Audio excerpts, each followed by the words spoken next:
of St. Vincent and the Grenadines. WEFM is SVG.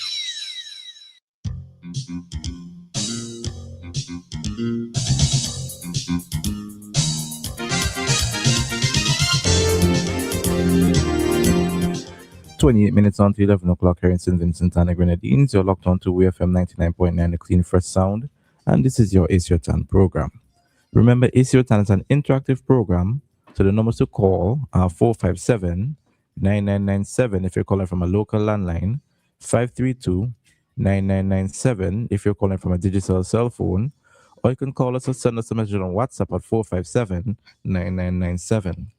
The It's Your Turn program is being hosted by Mr. Cecil Ryan. Good morning to you, Cecil. Good morning to you, Karen, and good morning to all our listeners. I'll come back to that in a little bit. Just want to say that today is July 19, a lovely day in St. Vincent and the Grenadines. A bit cloudy, but lovely nonetheless, sunny. It's good to be with you another Sunday morning on It's Your Turn on WEFM. We are also being carried on Star FM and Garvin Radio. We welcome all our listeners. Today's July 19, and of course it's World Cup final day. Later on this afternoon, we have the big clash between Spain and Argentina. The champion coming out of previous World Cup. None of them my favorite, but it is what it is, so we have to go with what it is. One thing I can say, it appears to me and I'm sure other people have made the observation that this World Cup has been an Africanized World Cup, in the sense that almost all the team, the only one I know that hasn't a player of African heritage, African descent on it is Argentina. All the others, I don't think I missed any, as players, leading players, prominent players of African heritage. And it is clear that everyone expects where African players are on the side, that energy would be high and the possibility of winning will be high. Even Trump realized that when he got the president of FIFA to blunder the rules to enforce a decision concerning one of the leading black players in the United States side to come back when he was red carded and wasn't supposed to play. But at the end of the day, it's material. It's material. So yes, today's World Cup final. A number of things are expected to happen. Actually, yesterday it was the fight between France and England, the clash between France and England for the third place, and to the surprise of many, England held their own and did well. But again, both teams featured mostly black players of African origin. That tells a big story, which all of us who are of African origin and associated, whether in solidarity or by virtue of heritage, we have to appreciate, applaud that, and urge those players to continue pushing our heritage. One of these days, it is going to be the case where our heritage, people of our heritage, will dominate. Some don't like it, but it's going to happen. All right, today we're going to be having a discussion on the Modi ratings of St. Vincent and the Grenadines, the economy of St. Vincent and the Grenadines, the latest rating by Modi. And we have a very distinguished person to lead that discussion, distinguished and knowledgeable, having been trained and practiced in the area of finance, management, economics. He's going to come on with us via video link this morning. But in the meantime, I'm traveling solo. I'm here alone, and I expect good friends and colleagues such as Kojo, Bongo Shaka, Ms. Harold, Mr. Mason, and all the other soldiers to be on board with me this morning. I expect you to roll with me this morning, if only to be in company with me, given that I want to give a shout out to Philbert Pijan. He's still there, soldering on. Pijan, good morning, and all the best to you this morning. Also, give a shout out to my colleague who's usually on with me, but isn't able to be on this morning. I'm talking about Lansford Weeks. Lansford, good morning if you're hearing. I'm not sure if you're listening this morning, because you did tell me you have an engagement which may prevent you from following or being part of the program or even listening to the program this morning. But I hope you are listening. Greetings to you. And greetings to everyone across the country and across the world, wherever you are, in North America, Canada, USA, all the cities and towns across Canada and those across the United States. Good morning to you, and we welcome you to the program this morning. Those on the other side of the Atlantic, give a shout out to Weezy, and expect Weezy to roll with me this morning as well. Really, good, Weezy, good morning to you, and all the best to you. Hope you're listening. Hope you and yours are all well and doing well and doing good, actually. So good morning to you, and good morning to those of you elsewhere who are listening. Certainly here in the Caribbean, from Bermuda all the way down to Suriname, on the mainland of South America. Good morning to you, and we welcome you to our program this morning. It's good to be with you another Sunday morning. Not sure if Professor Robinson's supposed to be on with us. He's not there yet, but as soon as he comes on, we will get into the main event of our program this morning. But until such time, there are a few observations that I made, and I just want to share them before we get into the meat of our program this morning. Well, sadly, there were some killings over during this week here. Very unfortunate, and continues to be of concern to all Vincentians, regardless to where you are, which side you are on, continues to be. I don't intend to comment on any of it. I know that investigations are being conducted by the police, so I respect that very much. And in any event, I have no information with respect to any of the killings, so I can't comment on any of them. But what I do want to comment on, first of all, is that I noticed a report in one of the online outlets, Eyewitness News, which reads as follows. Police are yet to comment on the killings which take the homicide count. Well, that's not the part I want to read. I'll go to it and then come to where I want to make my comment.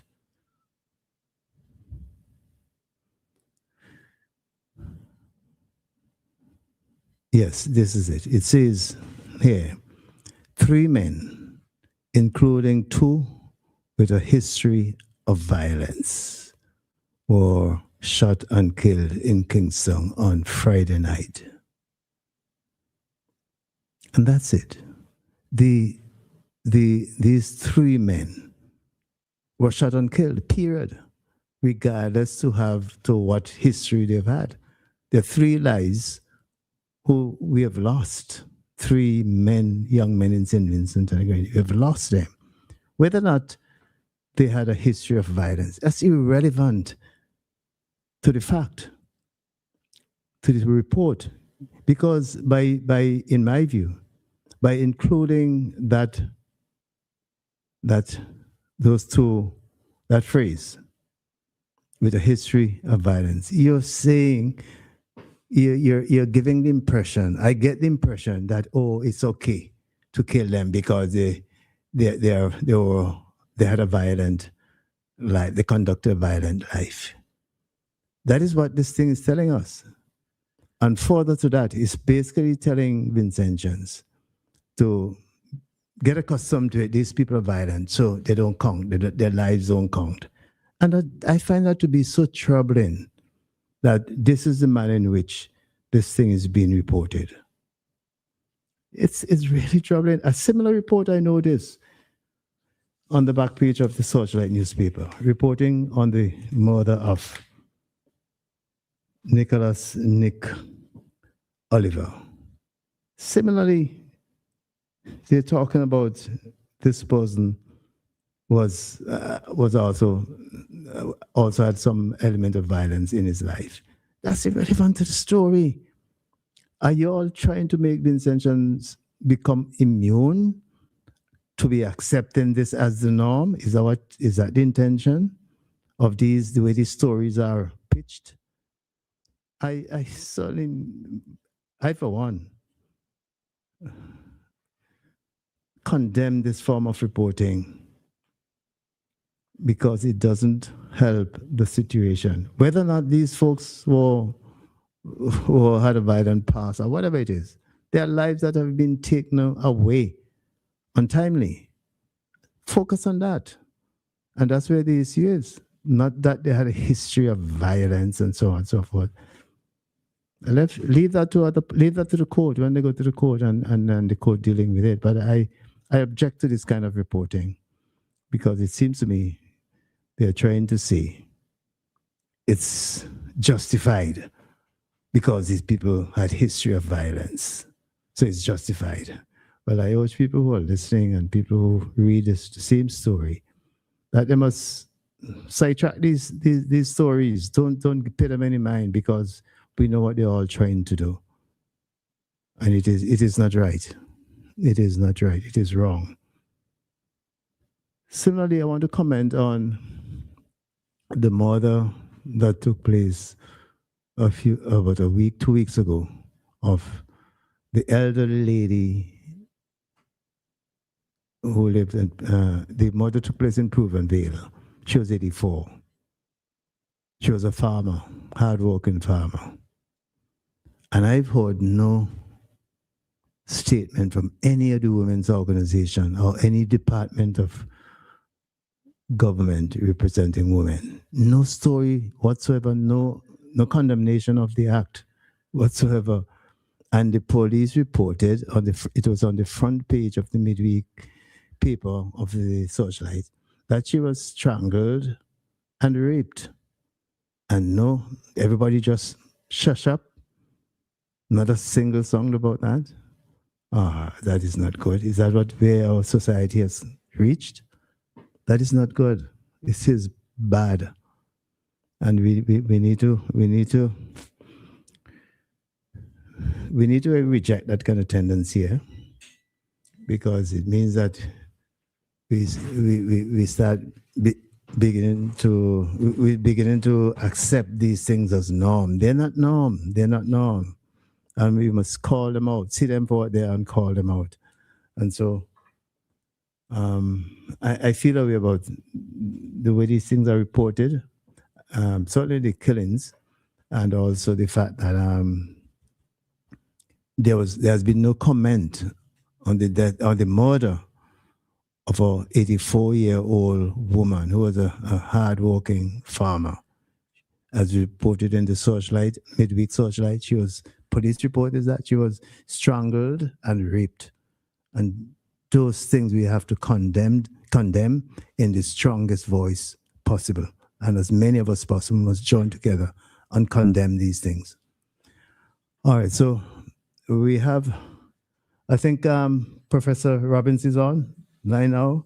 So let me go to it and introduce Professor Robbins. So I still have to play the usual wind calendar audio. So we come back to that. So let me first go to introduce Professor Justin Robinson, principal at the Five Eyes campus in Antigua, UWI. So, Professor Robinson, good morning, and happy to have you on the program this morning. Hi, good morning. Greetings. Pleasure to be on again. Yes. This morning, I'm running solo in studio. My other colleagues are not able to be on. So it's you and me this morning. More you than me. It's really you, not me. You fellas jump ship on you, man? No, not really. Not really. It's just that circumstances, dictate certain kind of things, presence and behavior. In Pigeon's case, he's under the weather. And Lansford's case, is occupied otherwise today. So I'm here. So it's good to see you and good to have you on.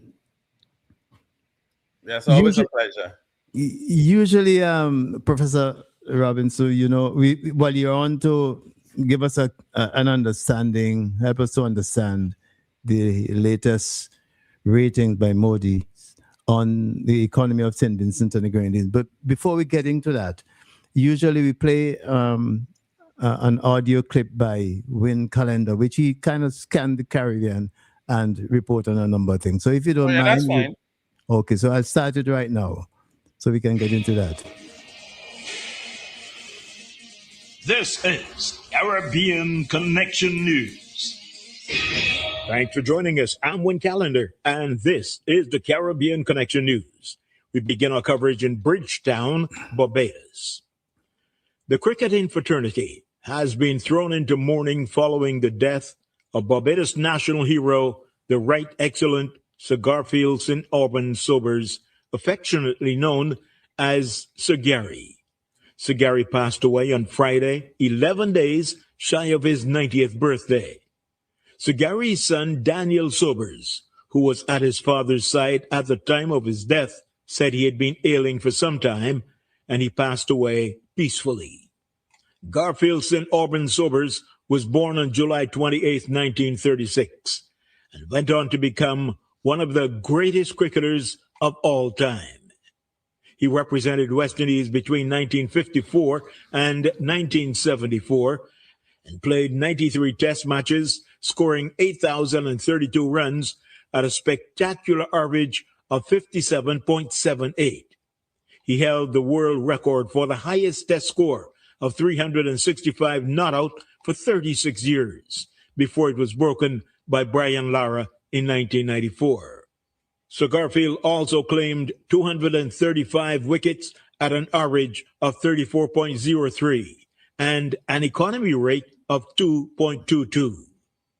By an act of parliament in 1998, Garfield St. Alban Sobers was named as one of the 11 national heroes of Barbados. Former teammate Sir Wesley Winfield Hall remembers Sir Gary as a monumental figure in cricket. Sir Wes said everywhere he went, people enjoyed his company.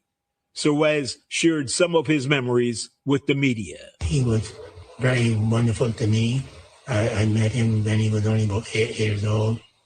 And ever since then, when I played in the West Indies, I was lucky enough to play with him for a very long time. Mm-hmm. And he was always there for me, telling me how to do it. Because at the beginning, I did not particularly know very much about it. Mm-hmm. Yeah, so he was a great man. He was also the type of person that will give his last shirt to them. And, he was also very good to other people who wanted to know, something about cricket. He would take hours doing it. The pair were West Indies teammates for approximately 11 years. The management and staff of the Caribbean Connection News extend deepest condolences to his relatives and friends. May he rest in peace. We now continue our news with this stop in Georgetown, Guyana. The Guyana government says it is strengthening its fight against organized crime by aggressively pursuing the seizure and forfeiture of assets believed to have been acquired through criminal activity. Guyana recently hosted the 9th annual meeting of the Assets Recovery Interagency Network for the Caribbean, where stakeholders impressed the need for enhanced cooperation and coordination among member states to combat transnational organized crime. The Asset Recovery Interagency Network for the Caribbean is a network of law enforcement officers, prosecutors, and judicial practitioners who specialize in the recovery of proceeds of crime in the region. Attorney General and Legal Affairs Minister, the Honorable Anil Nanlal, noted that coordinated efforts involve the Director of Public Prosecution, the Attorney General's Chambers, the Special Organized Crime Unit, the Guyana Police Force, the Customs Anti-Narcotics Unit, and the Guyana Revenue Authority. Minister Nanlal said that Guyana's asset recovery strategy marks a major shift from previous approaches. Asset recovery is no longer simply about identifying illicit proceeds. It is about transforming the way our institutions cooperate, strengthening our legal framework, enhancing public confidence in the administration of justice, and ensuring that organized crime can never retain the financial rewards of its activity. It's about making confiscation an effective instrument of justice rather than merely an aspiration contained within our legislation. Criminal networks cooperate across borders with remarkable efficiency, exploiting differences between legal systems and jurisdictional boundaries to frustrate investigations and avoid prosecutions.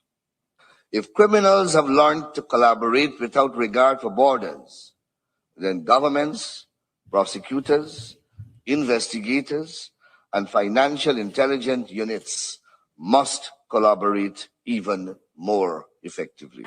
This is why institutions such as ARIN-CARIB have become indispensable. They remind us that international cooperation is no longer a desirable objective. It is an operational necessity. Deputy Executive Director of the Barbados-based Regional Security System, Atlee Rodney, said the organization is continuing to work closely with a steering committee and strategic partners to strengthen the Caribbean's legal framework for international cooperation. Our work extends beyond criminal asset. It is about restoring public confidence, strengthening governance, protecting our communities, and ensuring that the proceeds of crime are redirected to the benefit of our citizens rather than criminal organizations. This commitment reflects the RSS motto of strength through unity. It also serves as a reminder that our greatest achievements are realized when we work together with a standard purpose. By combining our expertise, resources, and commitment, we can assure that the Caribbean is not only capable of recovering our criminal assets, but truly prepared to do so effectively and consistently. Among the priorities are continued strengthening of Caribbean countries and jurisdictions' legislative and policy frameworks to keep pace with increasing sophisticated criminal enterprises. Mr. Rodney is a former police commissioner of Antigua and Barbuda. From Kingston, Jamaica, at least 6 people were killed and 2 others injured following a head-on clash between a truck and a minivan along the Trelawney leg of the North Coast Highway on Friday. Ironically, the National Road Safety Council this week pointed to encouraging signs that Jamaica was making significant improvement in road fatalities.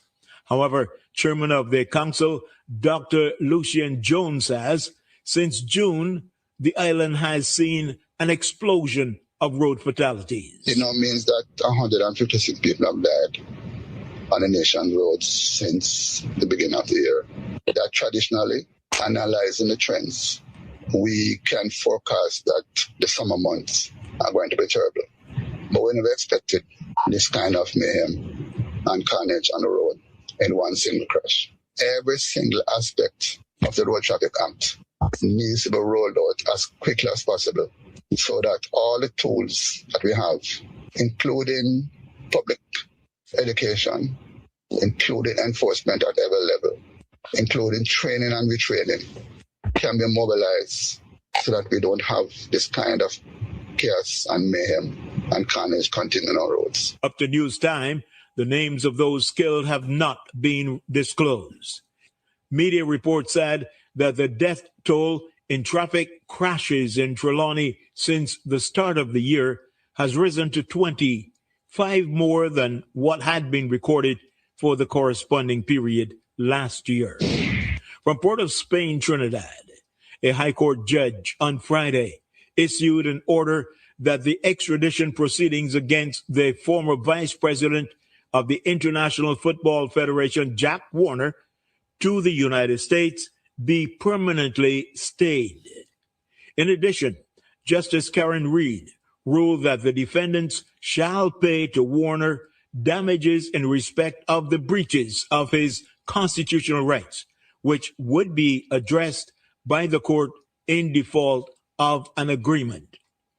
In the 71-page ruling, the defendant, the Attorney General of Trinidad and Tobago, is also ordered to pay Warner's costs certified fit for senior and junior counsels, and that the assessment of damages is fixed for case management conference on September 30th this year. Jack Warner, 82, faces 29 charges from United States authorities for fraud, racketeering, and illegal wire transfers, which allegedly took place in the United States, Trinidad and Tobago, and other countries between 1990 and June 2011. He was arrested on a provisional warrant under the extradition request and later released on Trinidad and Tobago $2.5 million bail. Warner is one of several senior FIFA officials indicted following a 2015 U.S. Federal Bureau of Investigations and Department of Justice probe into corruption in international football. This is a roundup of news from across the Caribbean, produced by Win Calendar for Caribbean Connection News. Our next stop, Road Town, Tortola, BVI. Political commentator and media owner Cindy Rosen has announced her candidacy for the next general election, which is constitutionally due by 2027.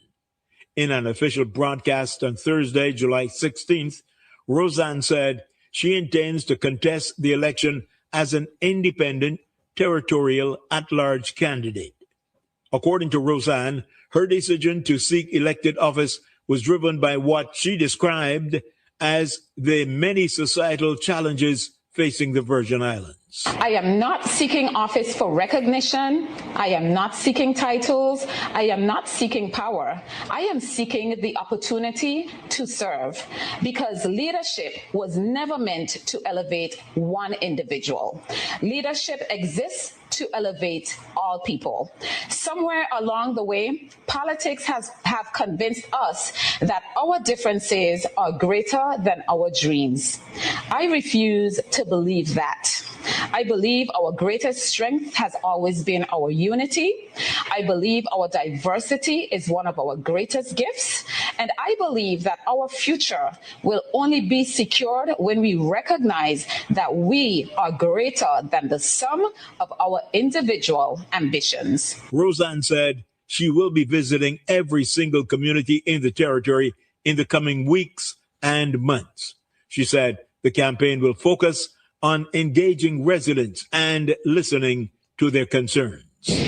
From Castries, St. Lucia this week. St. Lucia stands firm on the Citizenship by Investment program. Deputy Prime Minister Dr. the Honorable Ernest Hilaire has pledged to safeguard the program against mounting European Union pressure. The EU's latest letter demands termination of the initiative, a shift from earlier talks focused on reforms. The program provides 8 to 10% of St. Lucia's revenue. For some neighboring islands, it reaches 55%. 5 Eastern Caribbean leaders met in Dominica and agreed to send a mission to Brussels. The joint statement acknowledged a partnership with the EU, but insists that changes must account for small island vulnerabilities. Revenue from the program funds climate resilience, healthcare, and education. We thought we were making progress, that we had met all what they told us. Even some things we believe were a little difficult, but we did it. The latest wrong that came out of them was that, you know what, we don't really care anymore, and the letter kind of said so. How good you run the program, whether it's not even a security threat anymore, we just don't want you to have these programs. Dr. Hiller opined that the EU position is confusing. He says due diligence comes from firms in the UK, US, and Europe. Essentially, who you tell us is good enough, we accept. But we don't just accept on our own. All the reviews, whether it's financial, whether it's law enforcement, whether it's intelligence, is done by firms located within their jurisdictions. So tell us, how can we resolve the issue? Because if you send if a report comes back and says red flag, we don't accept the person. We don't make the assessment on our own. It comes from those same sources. So if you have concerns, let's work on that as well. Dr. Hillier added that any decision will put St. Lucians first.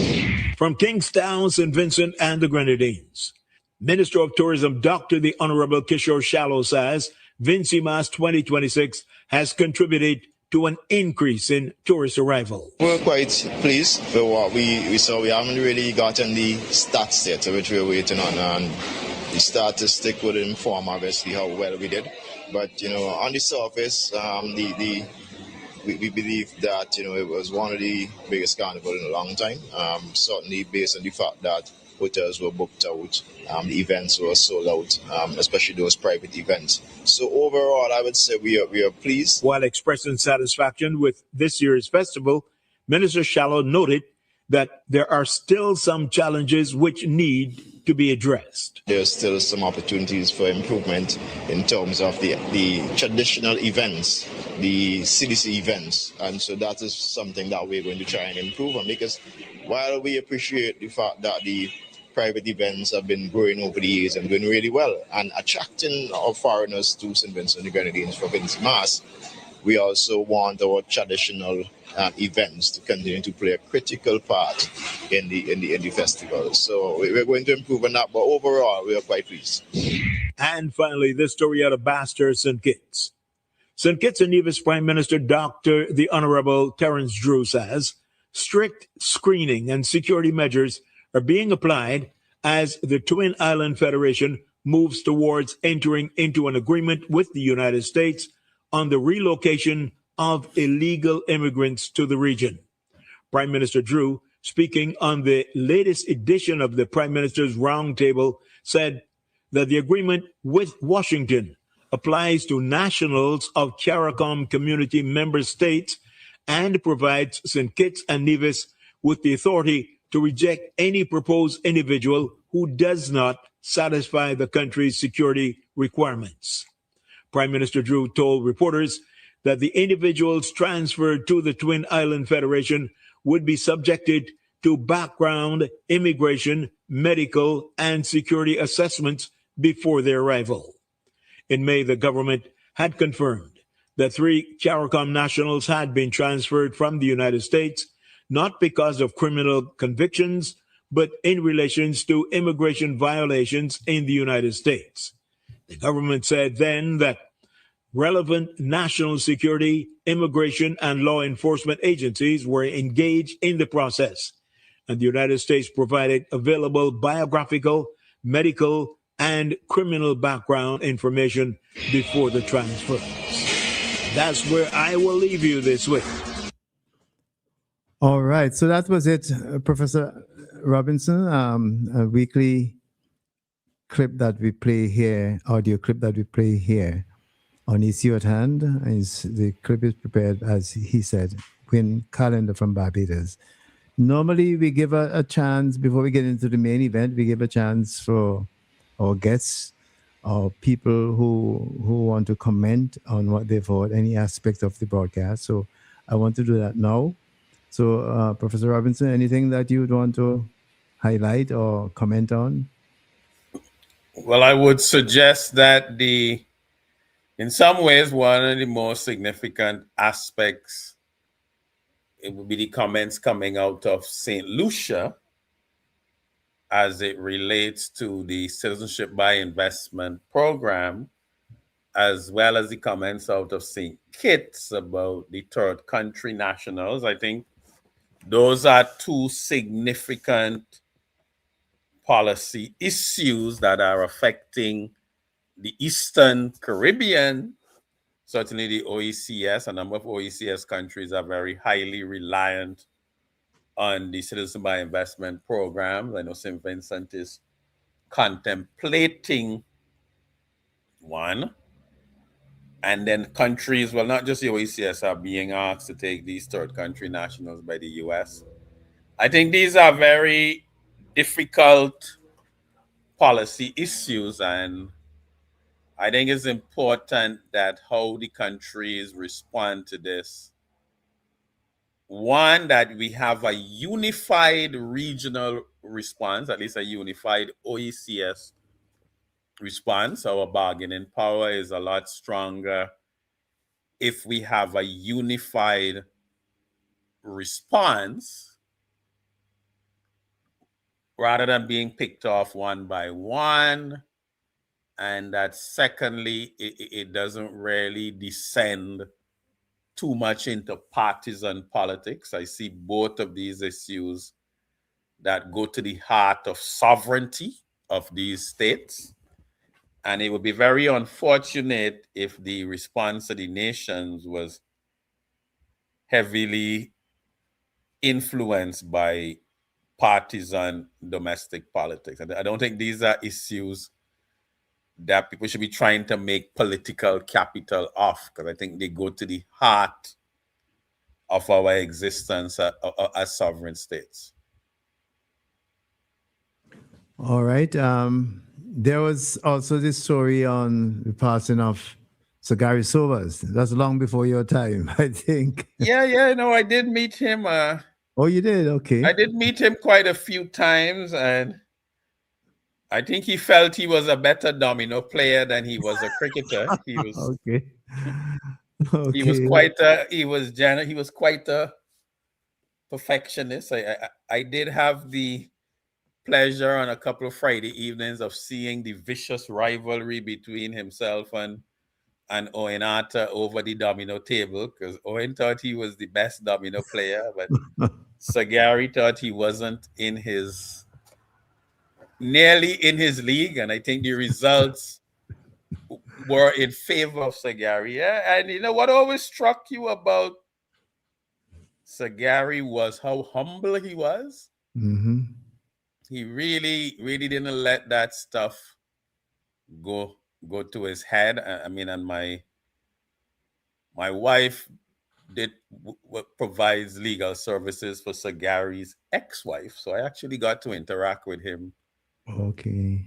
On quite a bit, yeah. So a big loss. Yes, yes. But loss. Expected. Yeah, he was down with some dementia for a little bit. So that's, okay. Yeah. All right, let's hear what others, before we get on to our main event, let's hear what others have to say, Professor Justin. Yeah, no problem. Good morning. Welcome to the program. Good morning. I once met, I don't say I met him, but I saw him at a nightclub in Queens. The late singing Francine, who was also from Barbados, saw him in the audience. I said, who was that, Sir Gary? And I said, yeah, come up here and introduce himself to the crowd. I know they had the gymnasium in Barbados, the Gary Sobers Gymnasium, Willie, St. Michael, 5,000 seats. They named it after him, but I thought the Kensington Oval would have been a better tribute, given the size of the venue, 28,000 people, and the impact with cricket, crop over, international concerts. I think the Kensington Oval would have been a better honor for him. It's not too late too, because Kensington is a 1,800 plantation name. So there's not many naming that in his honor. I know they have other facilities in his honor, but I would love to see that. That's all I'll say for that. Bye. All right. Thanks for calling and for your contribution. All right. Any other person wish to comment on the WIN calendar audio clip? You can do so, 457-9997, before we get into our main event. As you know, we're going to be discussing the Modi report on St. Vincent and the Grenadines economy, and Professor Justin Robinson is on the program this morning, waiting to go. 457-9997 is the number if you wish to call us, and that's the WhatsApp as well as the mainline number. If I didn't hear, in another half a minute or so, we'll get on to our main event this morning. If I didn't hear from you, I think I did give a shout out to Kojo. Kojo's back in the States. He was here last week. He was in studio with me this last week, but I know he's back in the States, and I know he likes to comment on these matters. So Kojo, if you're there, if not,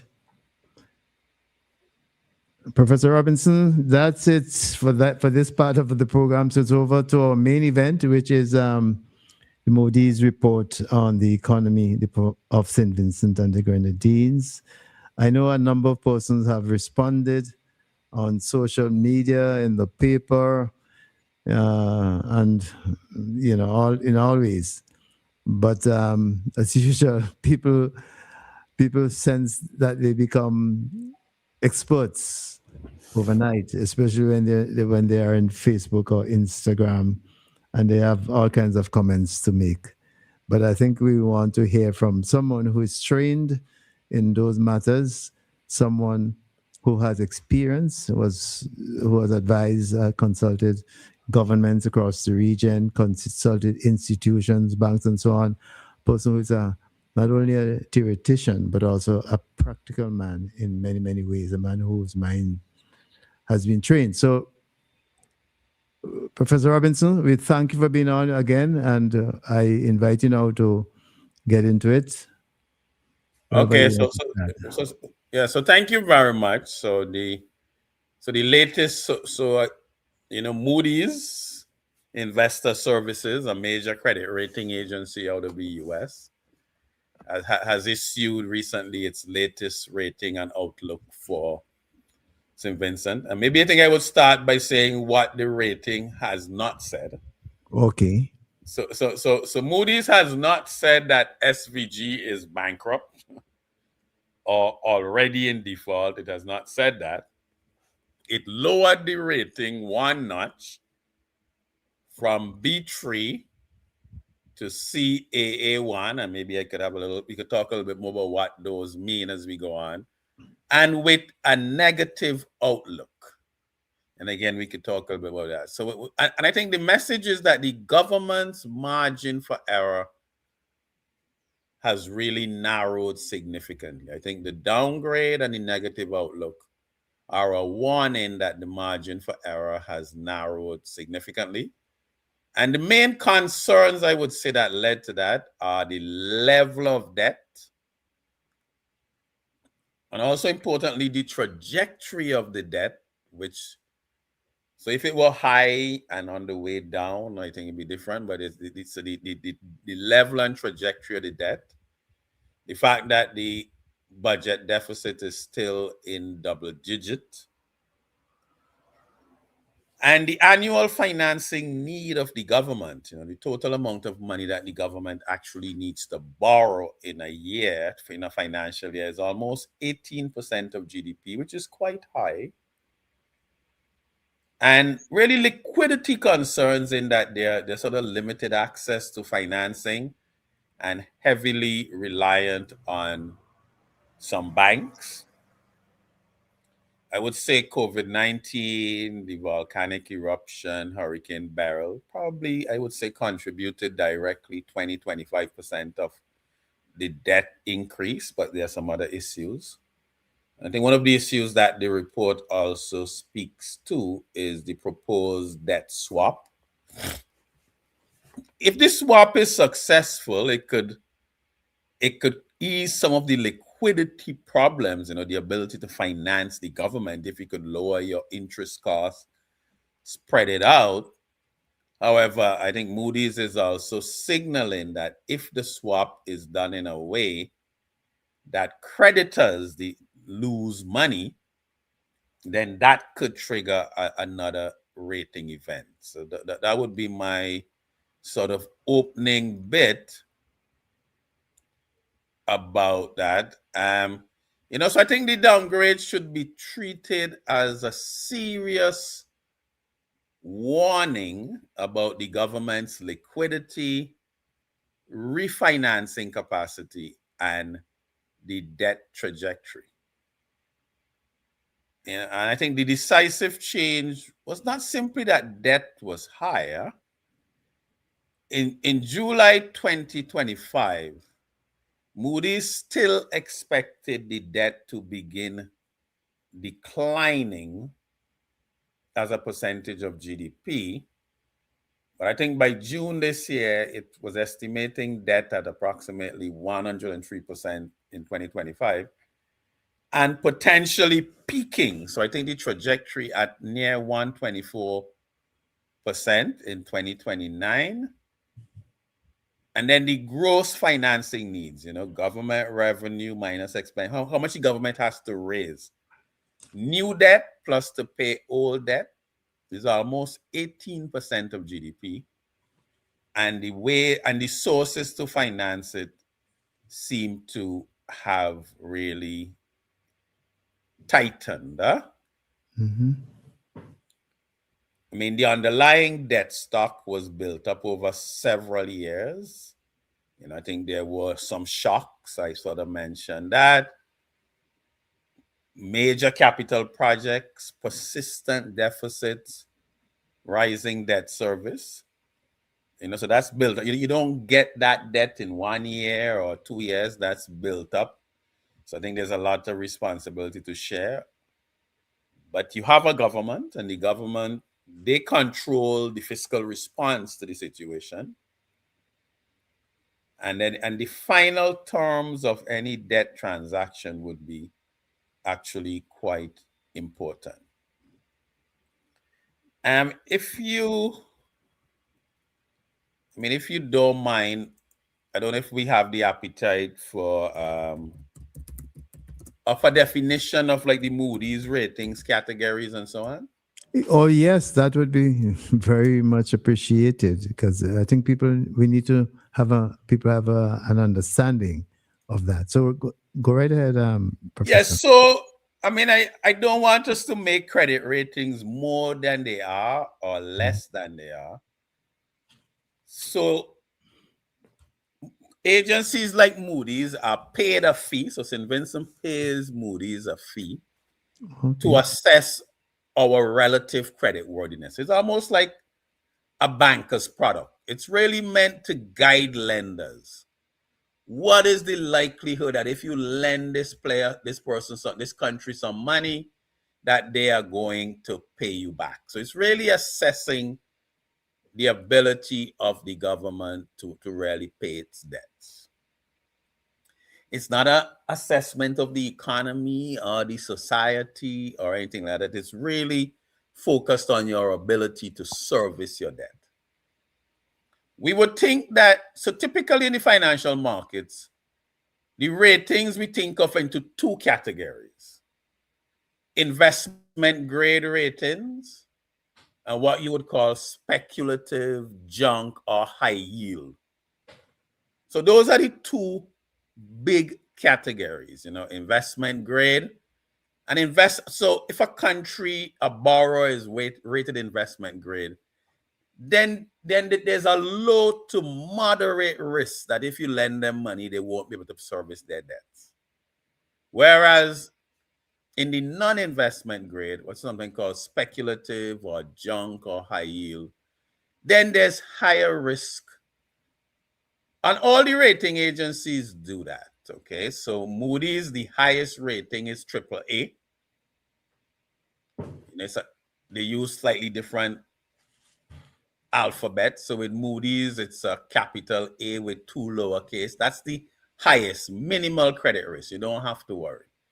And they then go down, so you have from A double A, then you have A single A, and in the investment grade, the highest, the lowest in the investment grade is BAA.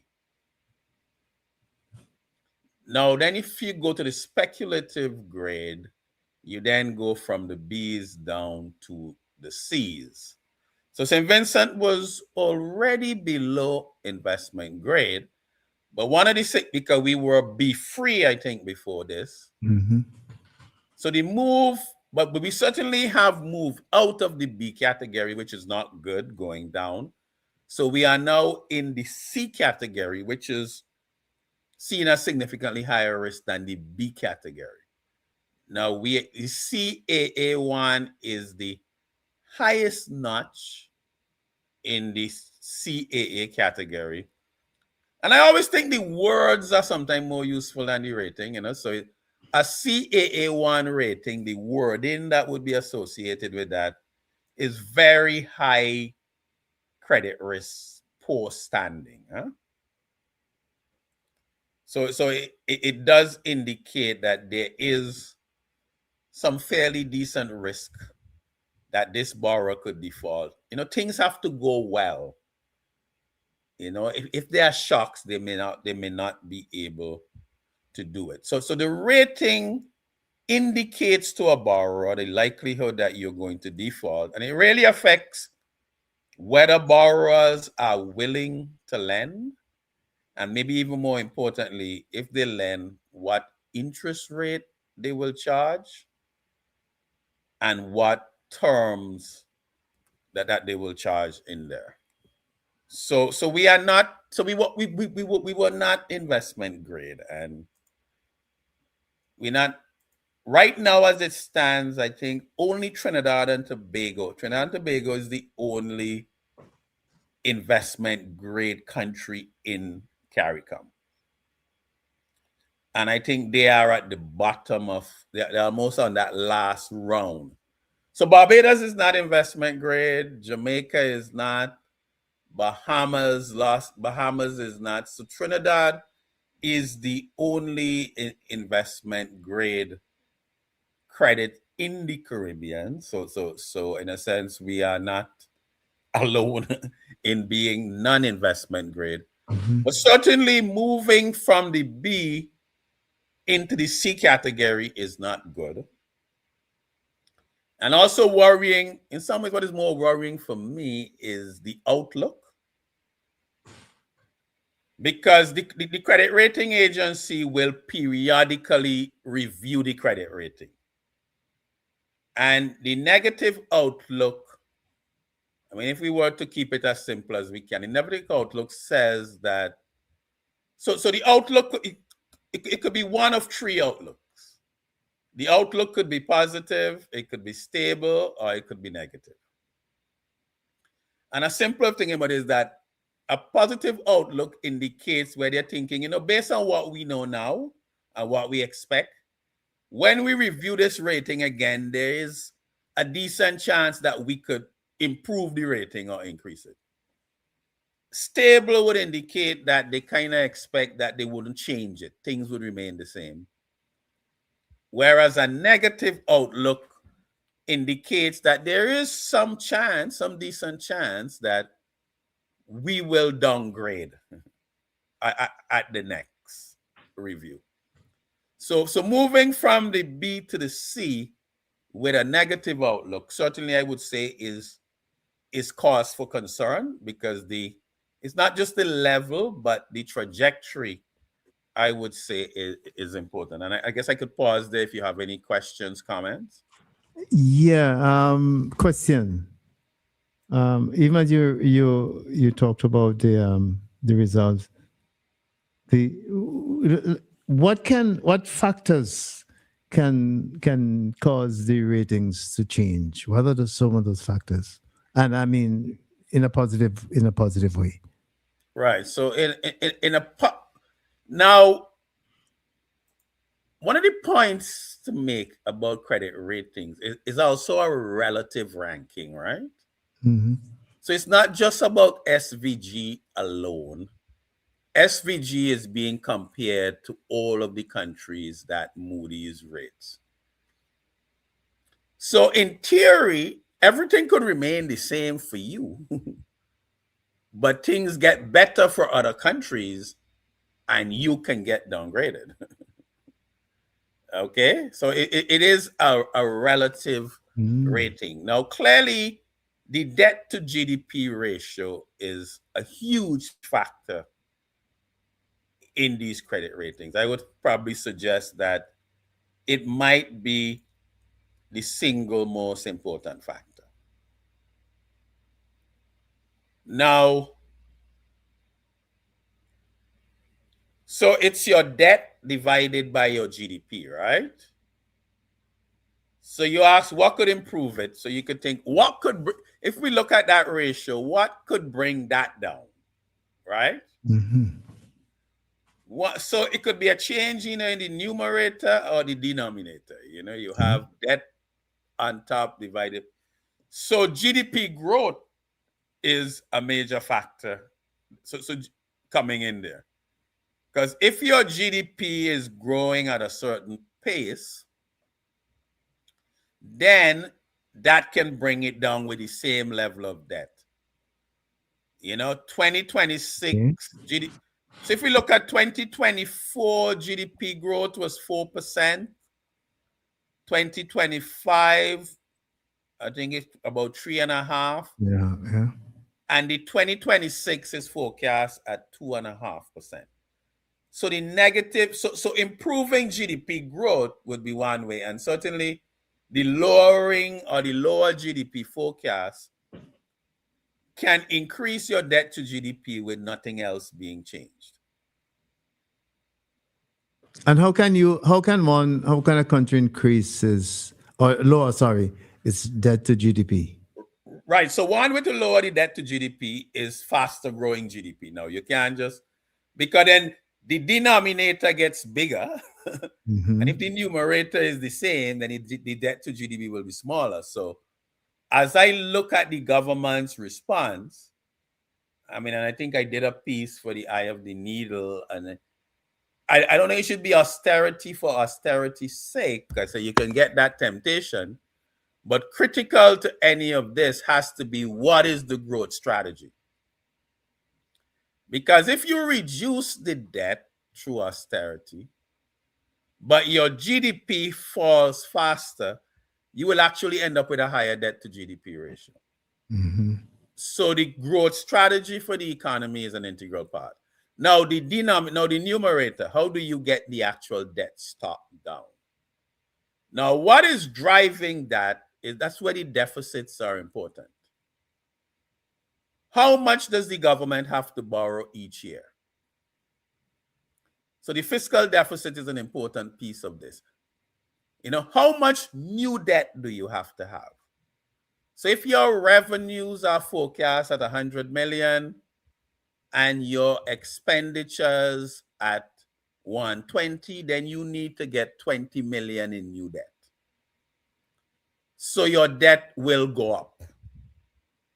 If GDP doesn't rise faster than that, then the ratio will go worse. So to reduce the debt, you have to work on those deficits.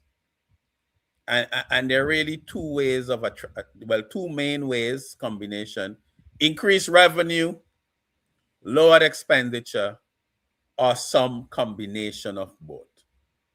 Now, also, one way to get the debt down is a debt restructuring. So that was a big part in Barbados, where the government defaulted on the debt. In 2018, Barbados went into an outright default, which in crude terms, you say the country owes $1 billion,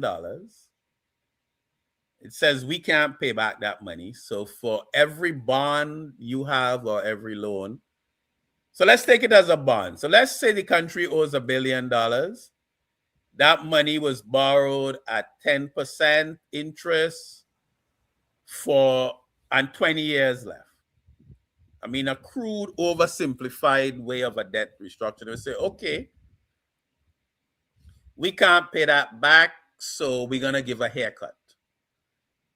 So the government owed $1 billion, we can only pay back 800 million. So 200 million is gone. And then they could say, well, we're going to issue you a new bond with an 8% interest rate instead of 10.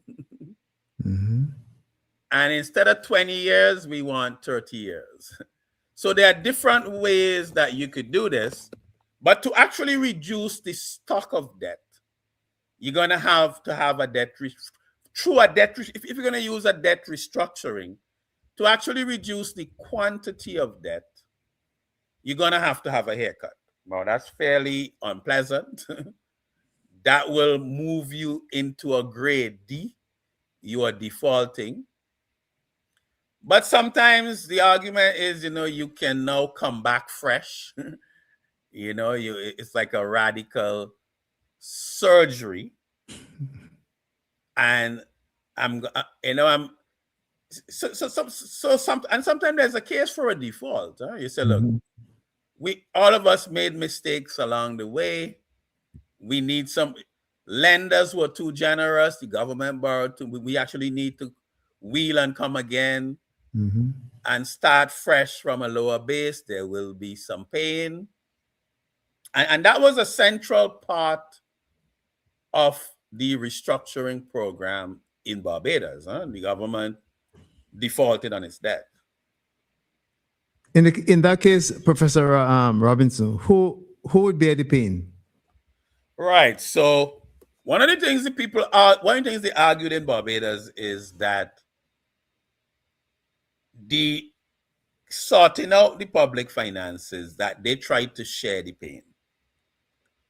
In the sense that if you don't do like a default, then who is going to bear the pain? So you're going to try to deal with it by reducing the deficit, right? To get the debt down. So you're going to raise taxes or new revenue measures, or you're going to cut expenditure. Now, in a lot of cases in these islands, when you do that, those cuts are really in the public.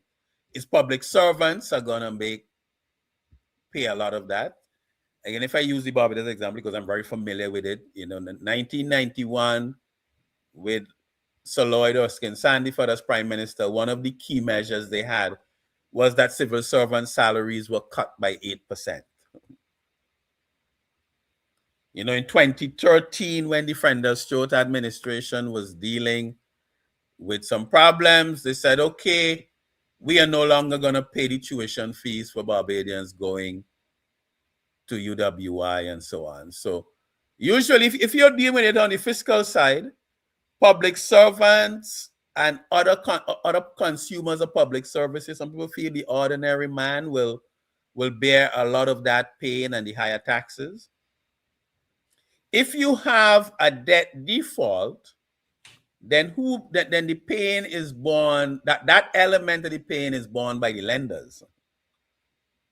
So it might be the financial institutions, the high net worth, other people who invested heavily in government bonds, and so on. So one of the arguments they made in Barbados was that the debt restructuring meant that all of the pain was not borne by the public servants and others, as had been done in the past, but some of it was borne by the financial sector, and other big holders of government bonds. But also ordinary people do hold government bonds. Huh?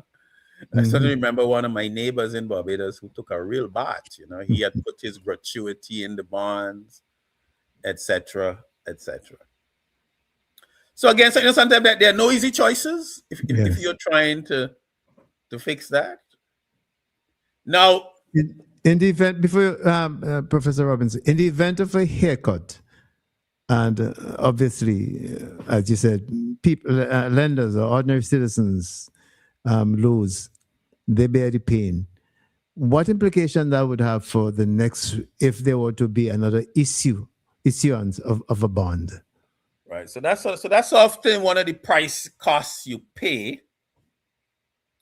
And again, debt restructurings are not unusual in the Caribbean. Huh? I mean, Jamaica had two as part of their. In the 90s, Jamaica did two. Barbados has done one. I know Grenada has done one. I think Antigua has as well. But certainly, one of the costs you will usually pay is that you're not really going to be able to borrow any new money from the financial markets in the interim. So quite often when countries are doing something like that, they often do it as part of an IMF program so that they can access financing through the IMF and other multilateral agencies.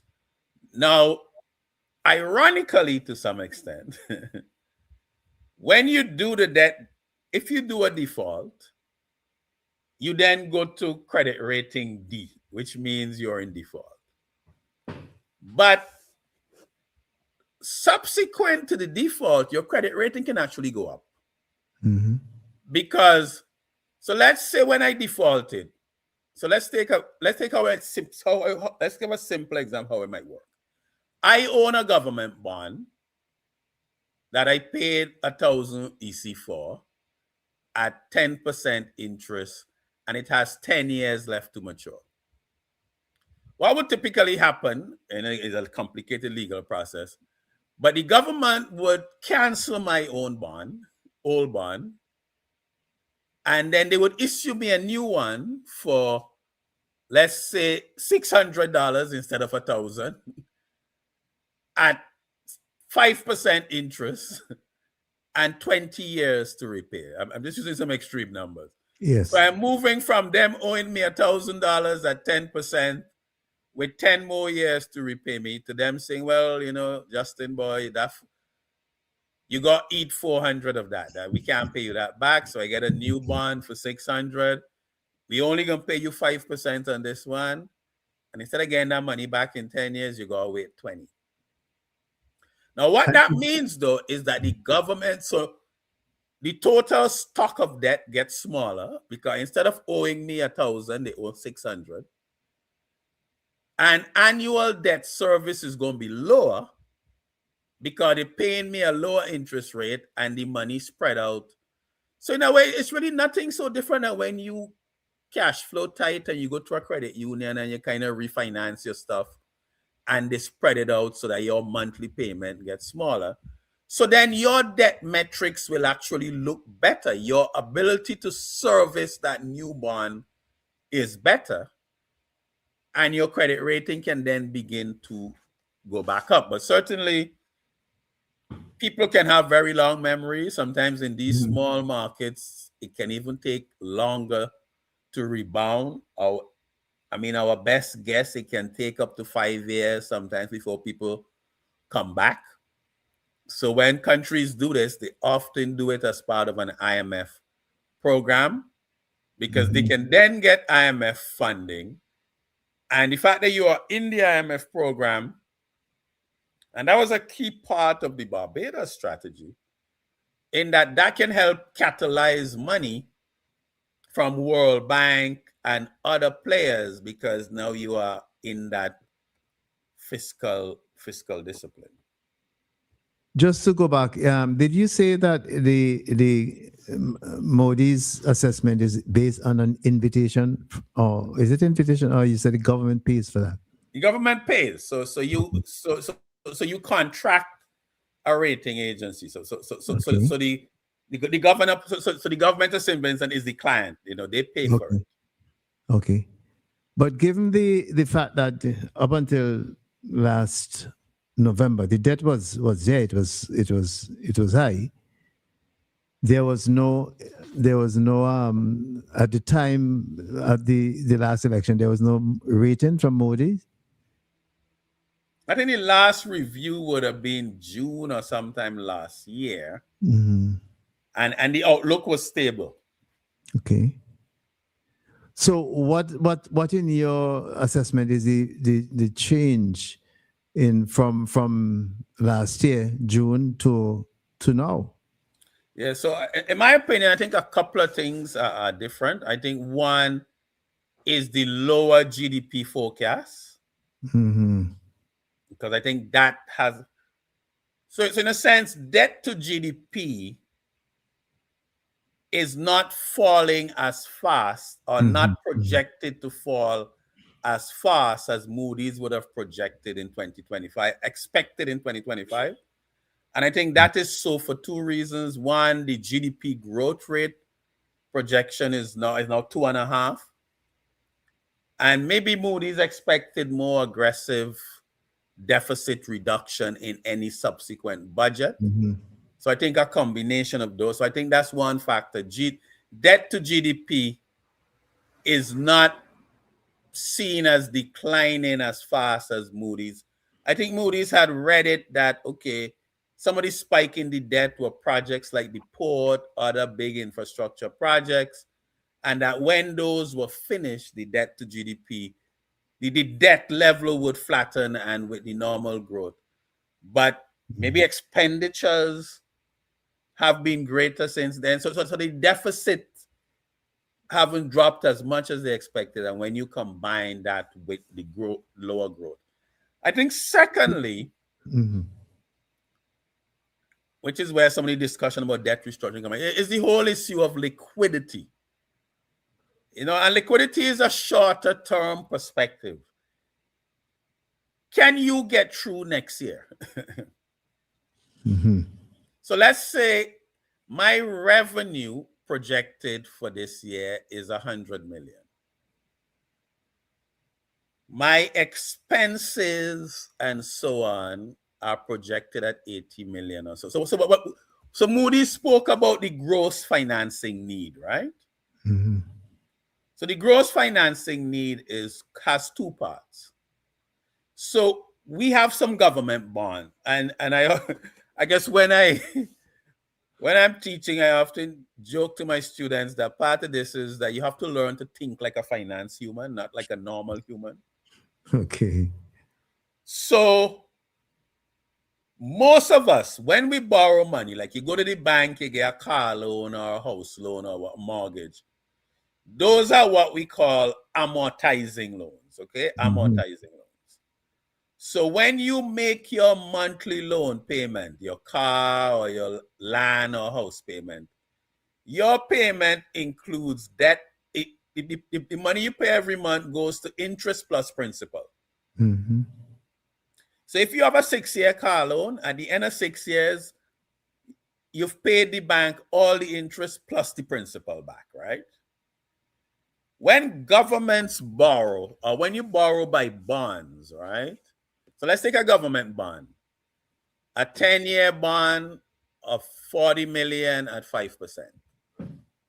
Over the 10 years, all the government pays is interest, huh? So again, if you compare that to an amortizing loan, over the life of the loan, the government is paying principal plus interest. But with a government bond, for those 10 years, all the government is paying is interest.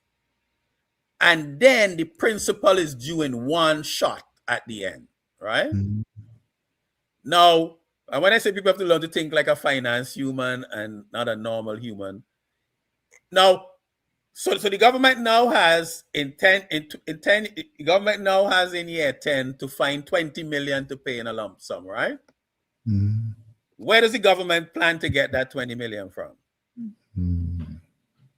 So the normal thing in finance, and everybody does it, is nothing unique to St. Vincent, is that you roll it over or you refinance it, which means that you issue a new bond, you borrow a new 20 million, pay off that principal, and keep going.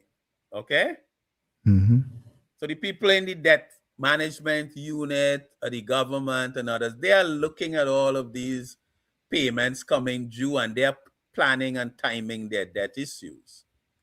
So one of the main concerns for Moody's here is that liquidity. Mm-hmm. Is the government really going to be able to roll over this debt to get new loans to pay off the old loans as they become due? So that's so they speak that. So the report speaks to the fact that when the government is issuing new bonds, it's really some private placements, the banks. So the pool of buyers for SVG government debt seems to be shrinking. So there is a concern that a default could possibly come because you can't refinance as you normally might. Okay, so I think that liquidity concern is really a second big one, and they speak at length to it in the report. Those liquidity concerns. Is that refinancing, which you take as normal? Everybody does it. Every government does it. Nothing unique to SVG. And then thirdly, some concerns about, as they would as a credit rating agency, just from a purely technical viewpoint,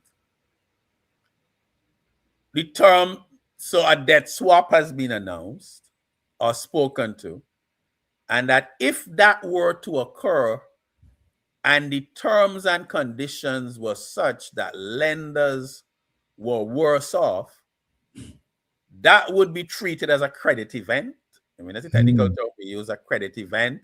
Really, that it's a default, that the lenders are worse off. And, they do a mathematical calculation of the present value of the expected cash flows. So, if you have a 20-year bond from the government, 20 years from now, they would calculate the value of that in today's terms. And if the new terms of, if the debt swap, the new terms, the present value is less, then that can be treated as a default event, which automatically moves you into the D category. So I think those are really, in my opinion, the three factors that the debt to GDP is not projected to fall as fast as Moody expected a year from now. And I think that's due to, one, larger than expected deficits, lower than expected growth. Secondly, the liquidity concerns. This SVG's government, like any other government, expects to refinance debt. The capacity to refinance debt seems less than before, so they're concerned about that. And then whether or not, and I think it's maybe more of a technical thing. They don't know what the terms of the debt swap are. But if they disadvantage lenders, then as a rating agency, they have to treat it as a default event. So suppose, Professor Robinson, suppose for the government is able to induce FDI in the short term, and by that perhaps be able to change the debt to GDP ratio. Would that help? Well, again, it would depend on the nature of, in a sense, to change the debt to GDP ratio. You either have to reduce the stock of debt or grow the GDP. So to the extent that the FDI can grow the GDP, yes, it can help to reduce that ratio. Or if the FDI comes in a form of government revenue. So let's say something like CBI, Citizen by Investment. Because, you see, there can be FDI that is not government revenue. And if somebody comes in and builds a hotel, that's not government revenue. Whereas if somebody buys a passport, then the revenue goes into the government. So that can reduce your deficit. So FDI can help with growth, but unless it's FDI in the form of direct government revenues, then it doesn't really affect your deficits in that sense. I mean, it can as a second round effect. If the economy is growing faster, then you collect more from VAT and other things like that. Mm-hmm. Mm-hmm. So what are the options available, including the CBI? What are the options available to government to attract increased revenue? Okay, so increasing the revenue, and I think this is an issue that is confronting everyone. Mm-hmm. So, and again, there's really not a lot of magic about it. So one, I would say the often the preferable one we like to go to first, least pain, is improve tax compliance. I mean, I often say, if you can do a better job of collecting the taxes you already have and what people already owe, then that should be your first port of call. So improve tax compliance, I would say, is maybe the option of least pain. Mm-hmm. Also, reducing the tax expenditures where, governments give a lot of they give tax waivers. So again, that's all part. So I would say reducing the tax expenditures, as economists call them, which are really the waivers, better tax compliance. So those are ways that you can increase your revenue without really raising existing taxes or introducing new taxes. Now, if those are not going to give you the quantum you need and the timing, then I often think the next best thing is to look at existing taxes. Are there existing taxes that you can increase? Because new taxes have to go through. You see, you have to be very careful with timing. Huh? Mm-hmm. If you are here in July, and let's say you want to bring in a new tax, you have to design the new tax, you have to go to Parliament, etc., etc. You might not be collecting any money from that tax till December, January. Huh? Mm-hmm. So in terms of addressing your issue that you are facing, you're kind of behind the 8 ball, or you might be, so increasing an existing tax that you are good at collecting can help you get a faster bang from your buck. You have an administrative structure in place. You don't have to go explain the whole new tax, go through Parliament, a back and forth. So and again, so you would need to go through your taxes and see. I know a lot of international agencies and other people who look at it, they think property tax is one of the areas they often want to look at, or even luxury properties. And there are ways you can try to do that to deal with equity and fairness issues, and who bears the burden and so on. Or whether you look at any, again, another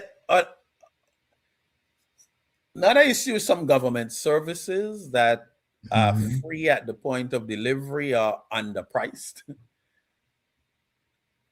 I certainly remember in 2018, one of the very unpopular measures from Mayor Motley was the almost immediate doubling of the water rates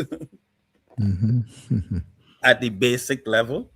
I know people haven't got, but again, it was felt that was a public service that was seriously underpriced, and the government was having to subsidize the water authority and so on. So again, are there government services that you can issue, that you can do some levies on and so on. I mean, we have a high net worth sector heavily in the Grenadines and so on, properties and so on, transfer taxes. Maybe those are things that you can look at as raising your revenues without imposing the burdens on already stretched and taxed Vincentian. So it really, it really needs for the experts to almost go through line by line what we have,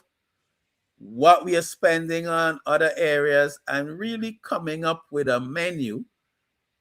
And I think, implementation capacity is important. I remember when Barbados was going through that period under Frendel Stewart and so on. Sometimes, you're going for new taxes, and they all take a little while to implement. You have to get, I remember they tried like a cell phone tax. It sounded like a good idea, but these things, there's an implementation lag while you have a very immediate need. So looking at what you already have in place and what you can tweak. I mean, some people don't like to, and we've had talk about different versions. So I know Grenada,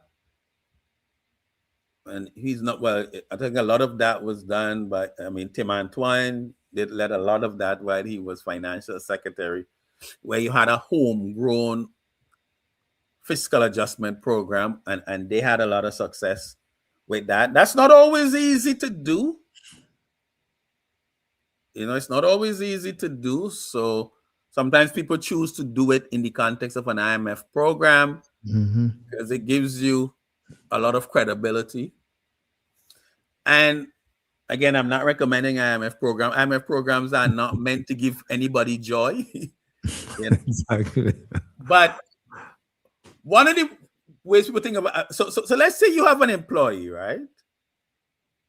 And he has a drinking problem, and you're talking to him, and he always telling you he can do better, etc., and you're giving him a chance, and you start getting fed up.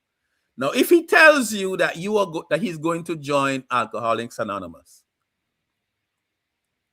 that's a signal to you in a way that he's more serious than he was before. And in a way, that's something how I think of an IMF program. It sends a signal. Because, so like if you take the Bible example, if you have an IMF program of 200 million in financing, they're probably going to give you 50 million first. And to get the next amount, you have to meet certain targets, so it keeps you. So again, those are kind of decisions that have to be made. And in some ways, I think the benefit of an IMF program is the signaling. But you are giving up sovereignty. It is not pleasurable. If you want to do a homegrown adjustment, can you do it on your own? Do you actually have the expertise and the discipline? And I would have to say, do not leave out the growth strategy. Because if you are cutting and cutting, you could end up inflicting a lot of pain, slowing down the economy, and then your debt to GDP isn't really moving because the GDP is declining.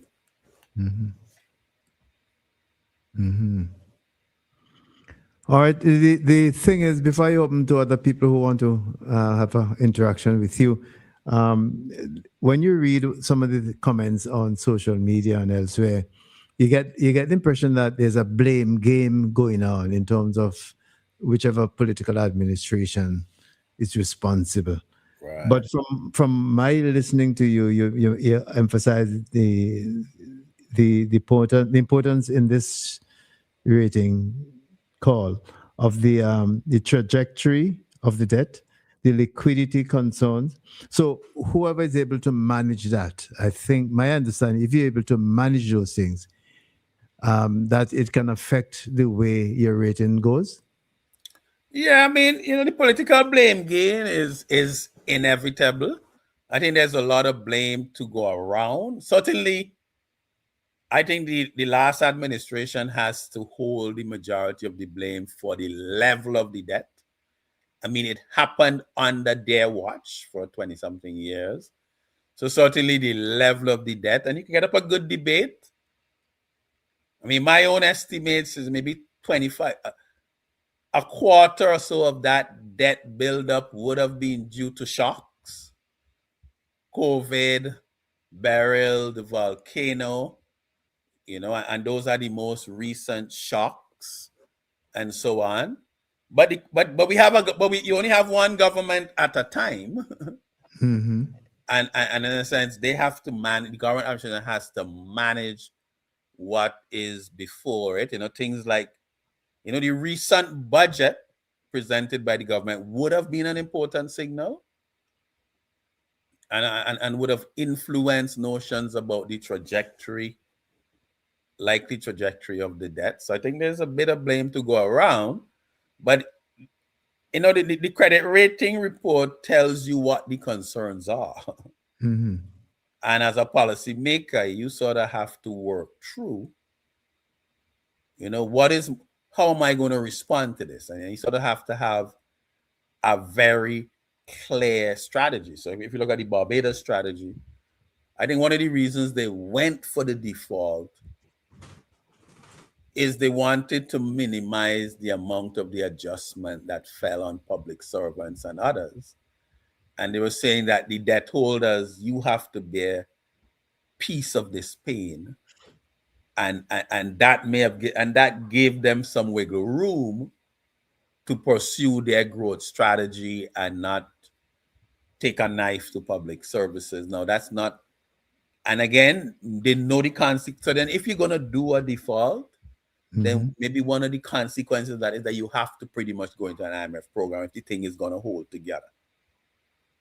If you want to do a homegrown, you don't want to default, you do want to do a homegrown, then again, you have to make sure you have the expertise, a clear plan for your fiscal consolidation, and also your growth strategy. And messaging is very important. Okay. There has to be a sense that, this is being managed by grown-ups and they have a clear sense of where they want to go.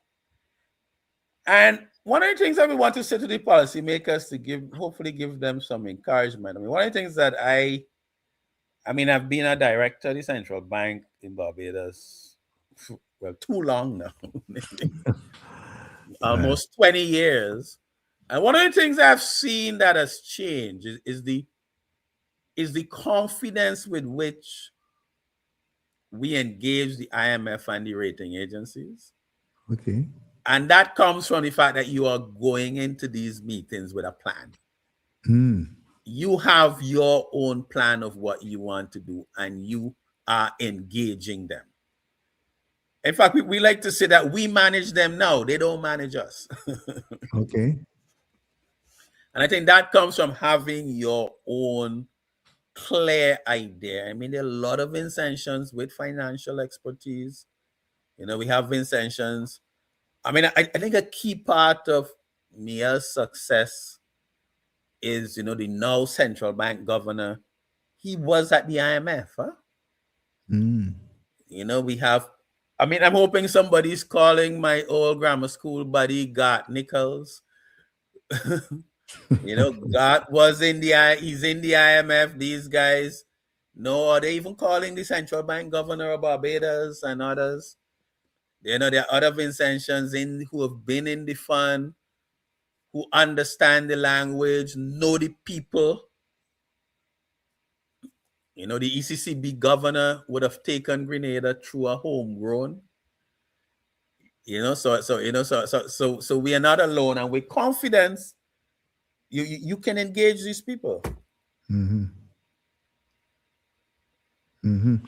All right, so folks, the number to call is 457-9997. And of course, if you've been following the program, you would know that Professor Justin Robinson is on the program, and he has been highlighting and explaining the whole question of Moody's credit rating downgrade for St. Vincent and the Grenadines. He has been raising a number of issues and making a number of suggestions. So you have a chance now to engage Professor Robinson. 457-9997 is the number to call us.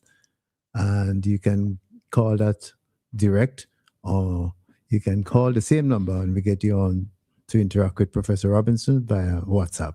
Or you can send us a message via WhatsApp, and we would get, if you have a question, we'll get it to Professor Robinson. All right. So Professor Robinson, you have a call, so I'll take it. And good afternoon. Welcome to the program.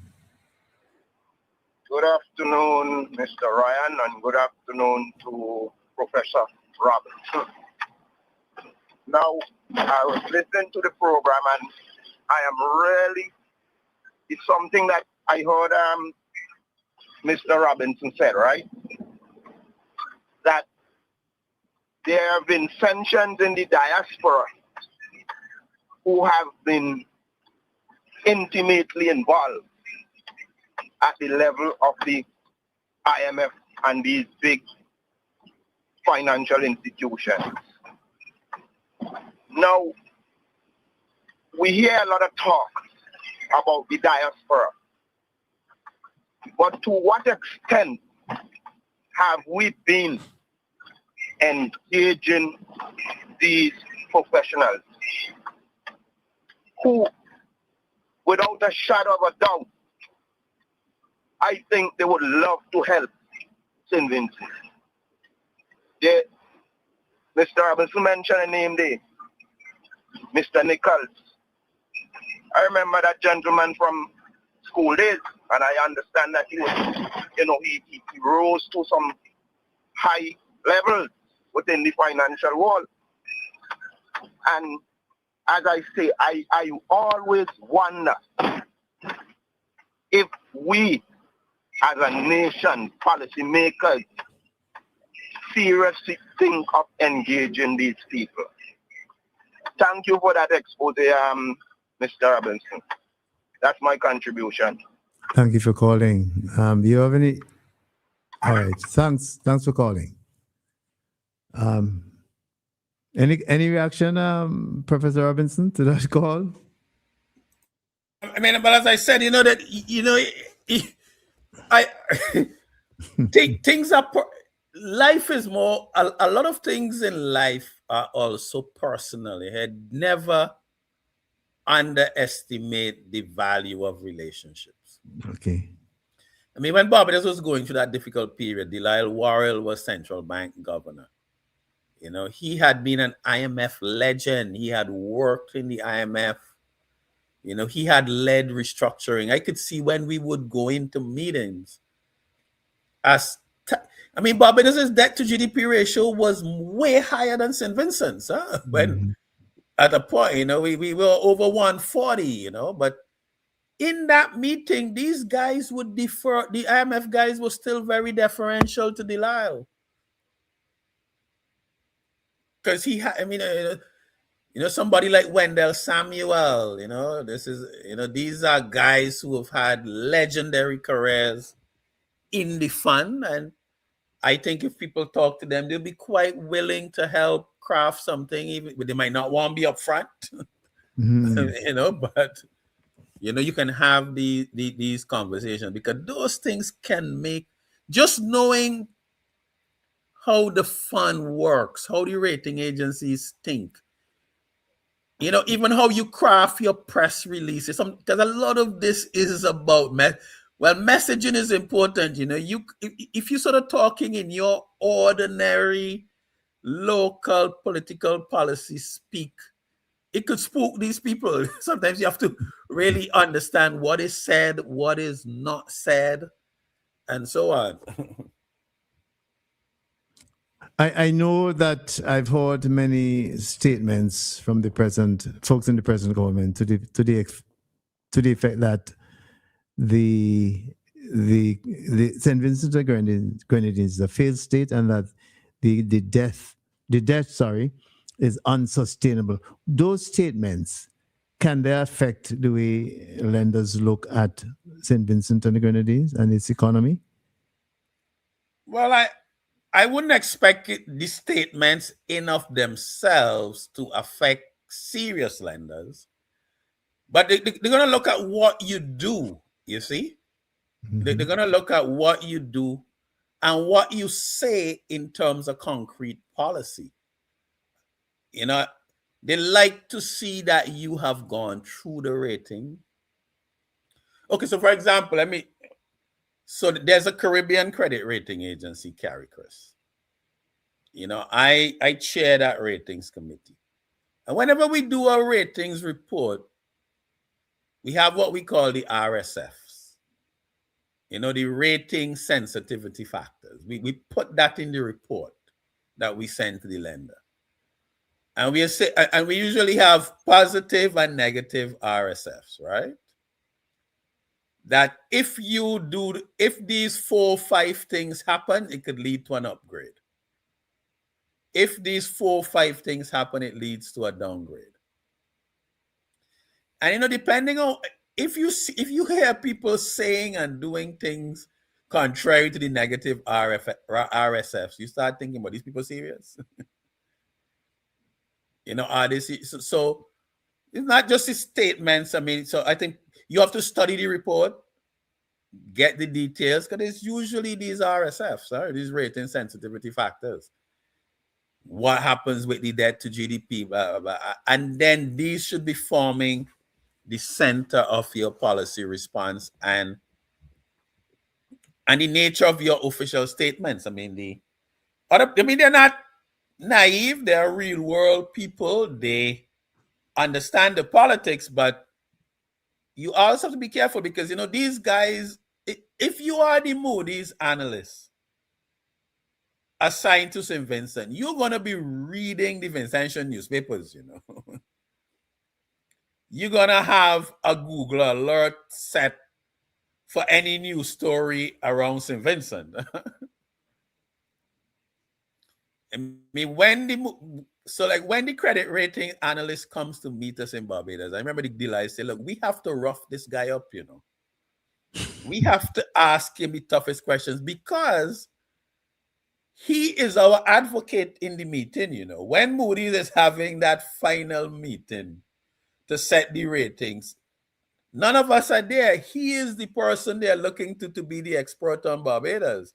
So we have to rough him up and shape him up and get him ready to defend our cause in there. And I know that these guys are gonna so whoever is those people now, they have a Google alert set, you know.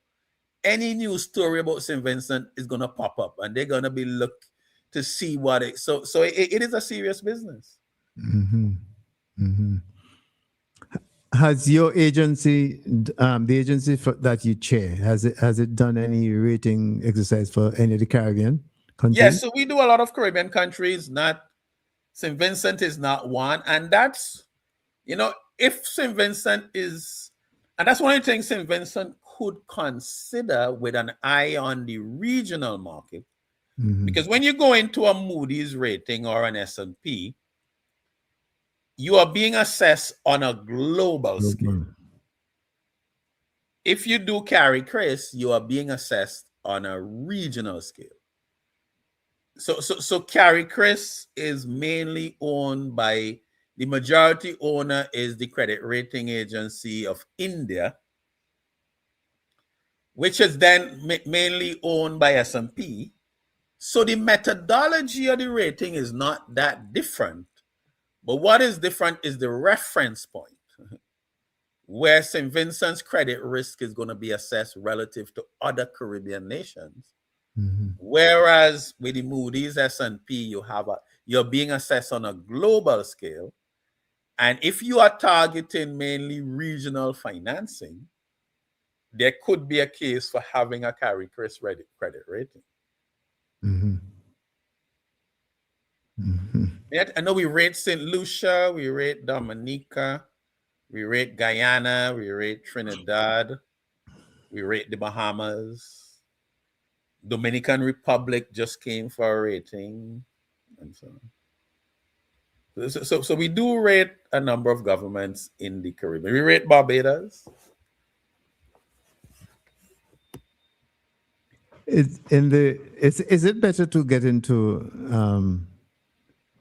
regional or that's not what is it better to borrow on the local market than in the international for the There are government? different markets. I mean, I don't think we get a lot of international financing.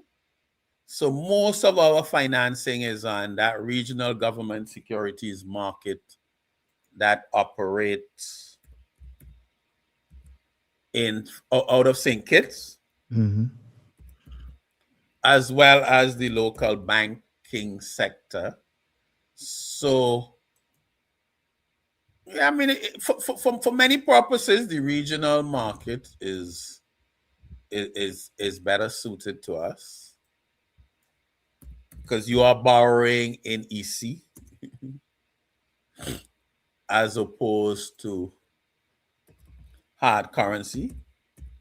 But there's nothing wrong with having an international rating and being assessed there. But most of our borrowing is almost by definition regional, and the RGSM is there, and we still use that quite a bit for short-term borrowing. I think we're still doing government bond, like treasury bills and others. How, Professor Robbins, how likely is it that that the ratings can affect the currency? Not directly yet. Not really. It's not really a currency issue as yet. So it's not really a threat. It's really more a threat to the liquidity or whether we will default. I mean, if I'm looking here, I'm looking at the regional government securities market. 15th of June, let me see, 11th of June, the government of St. Vincent was able to raise $28 million in a 91-day treasury bill at 3%. So we are still accessing that regional market for like treasury bills. I think what has changed is the longer term issues are rarely being done. So again, the 8th of April, we did 28 million on that market. The 10th of March, we did 28 million. So we are accessing, and again, these are 91-day T-bills. So again, these things go into the liquidity concerns, where if a lot of your borrowing, so I think for 2026, all of our borrowing have been these 91-day T-bills, okay? It kind of means you have to pay it back in 91 days, though, you see? But is it a good thing where you have a 91-day treasury bill at 3% as opposed to, does that speak good for the country? I mean, the 3% rate is not exceptionally high. I mean, if I look, let me just look back at some. I've known in the past where treasury bills used to be 5%, sometimes even 6%. Right. So the rate is lower. It's 3%. I mean, I think St. Lucia got some at 3%. Grenada was paying 3.5%. So the rate isn't bad, but I think the concern, part of the liquidity concerns, and one of the things that is being raised in the rating report is that on the public market, mainly the RGSM, we are mainly borrowing short term, which means you got to pay it back in 90 days, 180 days. But for anything longer term, which gives you a little more breathing space, we are now reliant on these private placements at a few banks. And they see that as a sort of liquidity risk.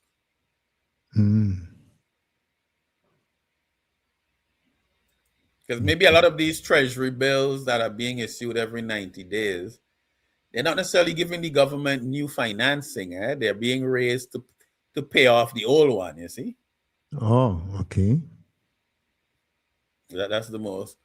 Because the figures are pretty much, the amounts are roughly the same. So a lot of that is probably a lot of refinancing. It's being rolled over. Right. But the fact that we are not really doing longer term financing on the market. But what does that say for longer term development, like huge development project? Was that was like in Well, it's health? obviously, those treasury bills can only fund certain types of projects. You see? So clearly we are not able. I mean, I'm sort of looking at it, for June. Well, Antigua did money for 1 year. That was at 4.5. And, we see, for example, if I look at Antigua, 22nd of May, they did a treasury note. So that's like pretty much 2 years, 15 million to pay back in 2 years at 4%. So again, they are still accessing the public markets for relatively longer maturity stuff. So we have a call online. So let's hear what the person has to say. Good afternoon. Welcome to the program. Good afternoon, gentlemen. Good afternoon. I don't know if I missed, I was listening for a while, but I don't know if I missed anything. From my standpoint, an elemental factor in this sad situation facing us is our GDP. Am I right?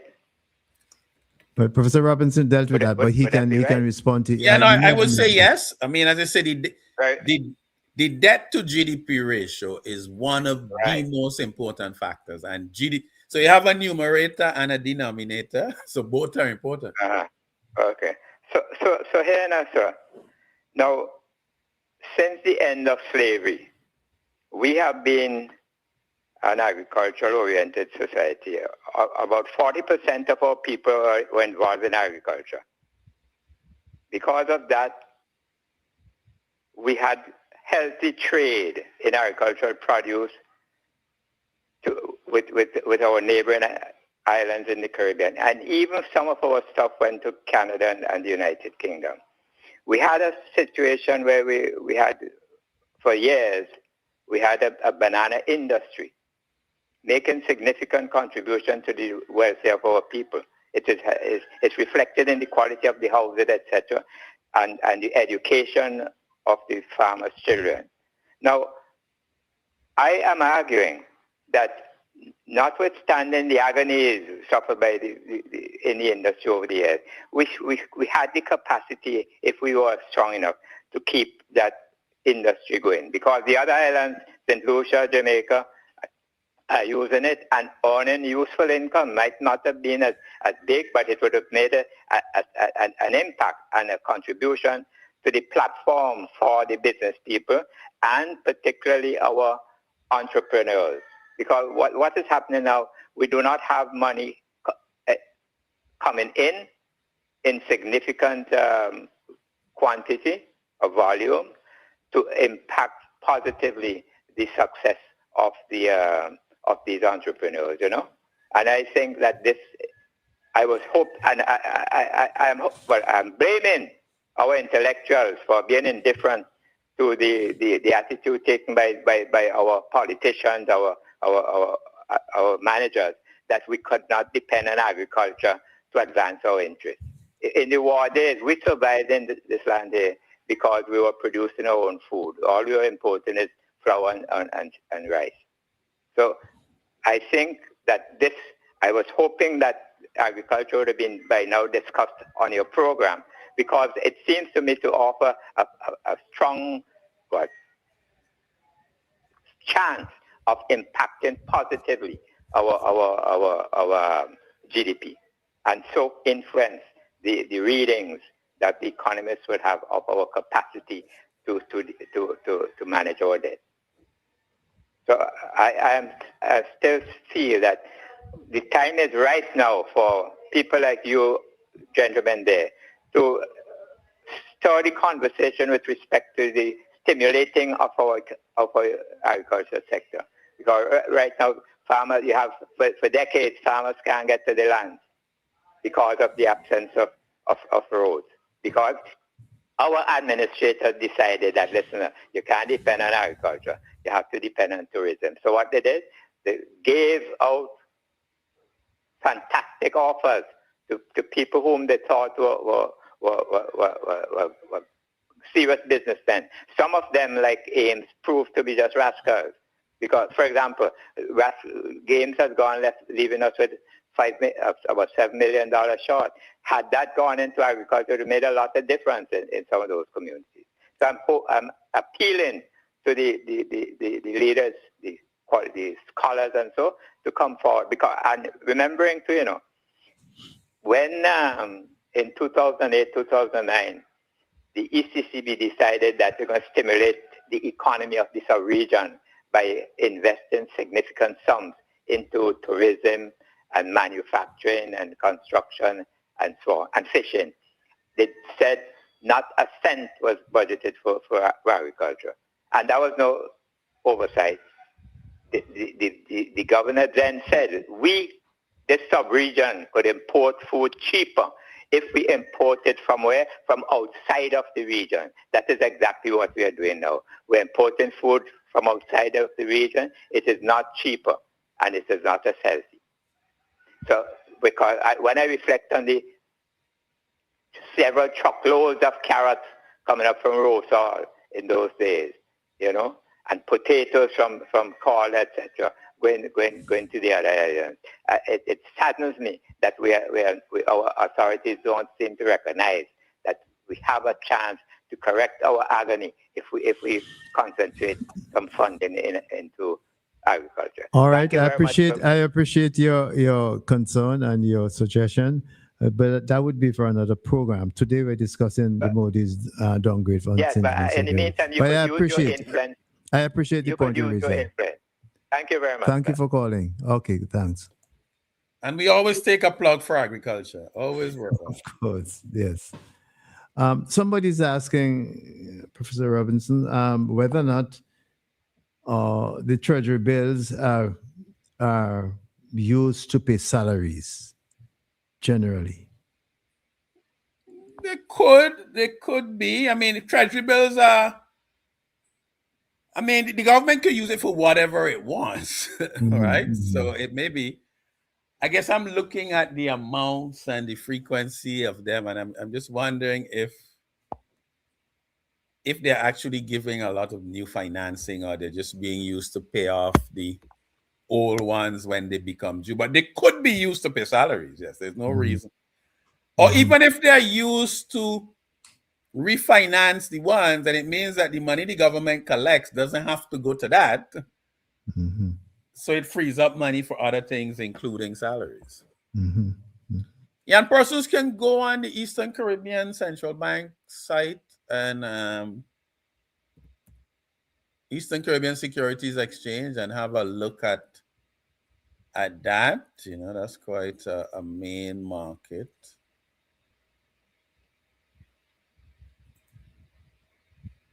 All right. So again, I'm reminding persons that the number to call is 457-9997 if you wish to contribute to the discussion. Do we have a chat feature here? We have a chat, right? I was thinking I could have. So I'm gonna post. If you post it, I'm pasting that link to because it's a public site. Yeah.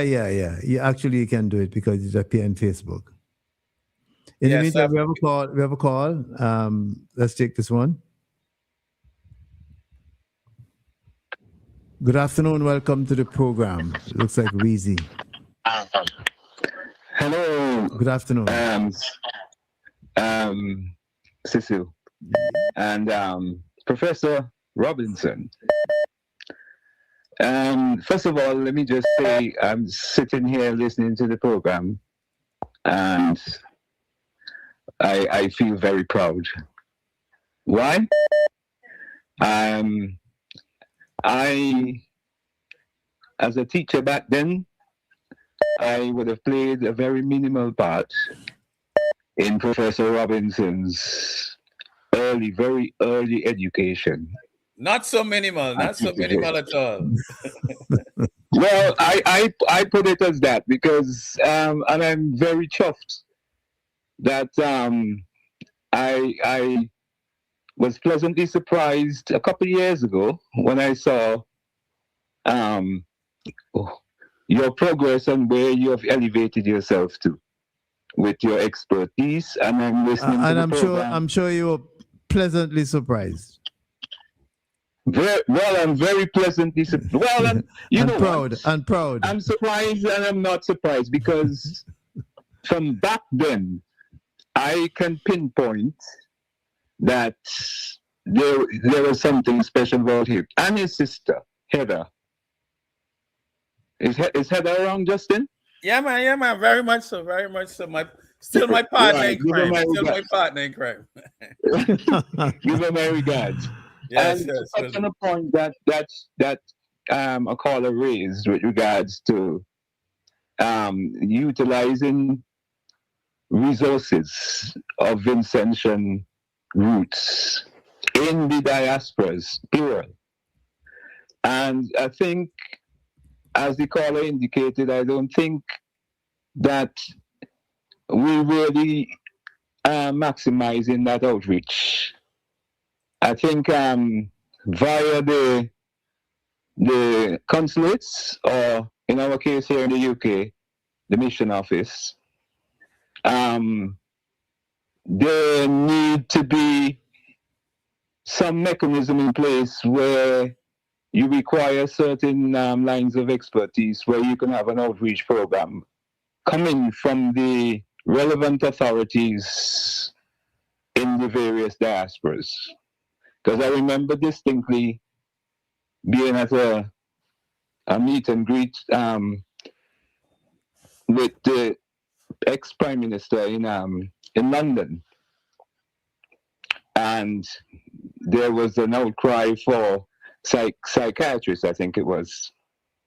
And during the Answering Questions program session, there were persons within the audience who were trained within that specific field who got up and said that through their networking of other Vincentian nationals, they can contribute, or he's sure they can make some valid contribution to what is required at home. And I think similar sentiments can be expressed here as it relates to the finance market, from what Justin was saying. And networking, as Justin pointed out, is very important. One thing I know from early days in my sales at Geddes Grant and my training, it's always easier to complete the job by networking with people. It's not what you know, but who you know. Yep. So a combination people of do both. business with other people. Somebody always said that to me. People do business with other people. Exactly. So that is spot on, and I hope the persons listening, the relevant authorities, can look into that aspect and see if that can be utilized, and some mechanism, framework, strategy, whatever the case is, the word may be, to try and embrace the vast majority of talent that exists outside the St. Vincent Grenadines. So I listen and keep up the good work, Justin. We had some good days earlier. Yeah, fantastic to hear from you, man. A real pleasure. I messaging Heather here already. Fantastic. Wonderful to hear from you. Take care. All right, then. Thanks a lot for calling, VC. A question, Justin. It says, is there anything as a good debt? If so, can Professor Robinson identify any? Further, should the former government be commended for the good debt? it will also be good for Professor Robinson to differentiate between good and bad debt when discussing the subject. Okay, interesting question. I think, debt, like anything else, it's how you use it, what you use it for. So, I mean, if I start at more technical level, so I don't like good or bad, that's a little sharp dichotomy that I don't necessarily go with, but we tend to prefer, okay, so it's like if you get a carnival, if you get a loan to play carnival, we might think that for the carnival season, we might feel that's bad debt. But if you get a loan to buy a piece of land, we would think that is quote unquote good debt. And in a way, that's kind of one of the distinctions that is it for consumption or is the debt for investment that builds further capacity down the road? So we tend to see good debt as debt that is investment and building capacity. And a simple way of contrasting it is, you go into your credit union to get a carnival loan versus getting a loan to buy a piece of land. And then you can come down into, the terms and conditions of the loan. So the purpose of the loan is important. The terms and conditions, how much, what's the interest rate, how long is it for? Those are all fine. I mean, it's so again, so like debt for the airport, you might say is good debt. It gives us a capacity to enter the tourism market in an entirely different way. So, and again, that is investment. You can get up a good debate about the terms and conditions, but the port, these things give you a whole different level of capacity. And one thing I don't like the sharp distinction. So, if you provide scholarships for students, now the way the government accounting work, that goes under consumption. But, you are investing in capacity of your people down the road, some aspects of health and all of that recurrent expenditure sometimes goes under consumption, but you certainly have to fund that. So I think the purpose of the debt is where you can separate good or bad debt. And we tend to see good debt as debt that is building your capacity, your productive capacity in the future versus consumption. And then the terms and conditions. And certainly, I think as I said earlier, Cecil, some of the debt is the government's response to some shocks. COVID-19 pandemic, keeping things going in the response, the volcanic eruption, Hurricane Beryl, other shocks. I mean, that's something we always argue about for small island states, We didn't cause climate change. These things happen. So the response to that, and some investment in some capacity like the port, so those are things that persons saw happening. So I don't know if I've answered that question. Well, son, in my view, you have but the person is listening. So the person, if the person remains unclear, can send another message or call. 457-9997 is the number to call, and we're giving you a chance to interact with Professor Justin Robinson, who is leading the discussion on the program this morning. We're talking about the Moody's downgrade of St. Vincent and the Grenadines, the economy. So you have a chance to call us, 457-9997, to interact if you have a question. I was going to... a question I had to ask, it just slipped me, Professor Robinson. Yeah, I'll come back to it when I get it. I didn't write it down. But insofar as the discussion on the downgrade is concerned, the gentleman who raised the question earlier on about the nature of the economy, basically the economies across the region, the colonial economy, is that to be factored into this discussion? Yeah, certainly. I mean, one of the reasons why you have these relatively low credit ratings across the region is the undiversified nature of the economy. So it means that you are very vulnerable to shocks, so your main source of revenue might be tourism or something like that. I mean, we have seen, so certainly the narrow economic base. So if I give an example, the Dominican Republic, if you look at per capita GDP and other measures of wealth, they're not as well off as the Eastern Caribbean, but they would have a better credit rating than most because they have a broader economy. Okay. They have tourism, they have agriculture, they do some other things. So they are just more diversified. Whereas, we are often, for better or worse, a plane flying on one engine. And if that engine gives you problems, then the plane can crash, which is what some of these ratings kind of reflect, that vulnerability to that one sector driving the economy. And it's not a sector that you have total control over. And then the whole climate risk. So yeah, certainly the plantation economy, which was monocrop.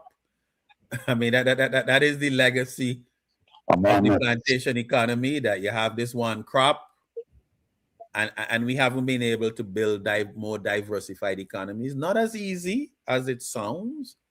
The economic base is narrow, in small islands and so on. But certainly, the narrowness of the economic base is a key factor in that vulnerability reflected in these credit ratings. We have another call online. Good afternoon. Welcome to the program. Good afternoon to everyone on the panel. This is Jeff calling. I just want to ask Doc the question about the downgrade of Moody's. Would you say will have an immediate impact on St. Vincent in Grenadines with this downgrade? Because I know some people playing that it's not going to mean much. I'm thinking differently.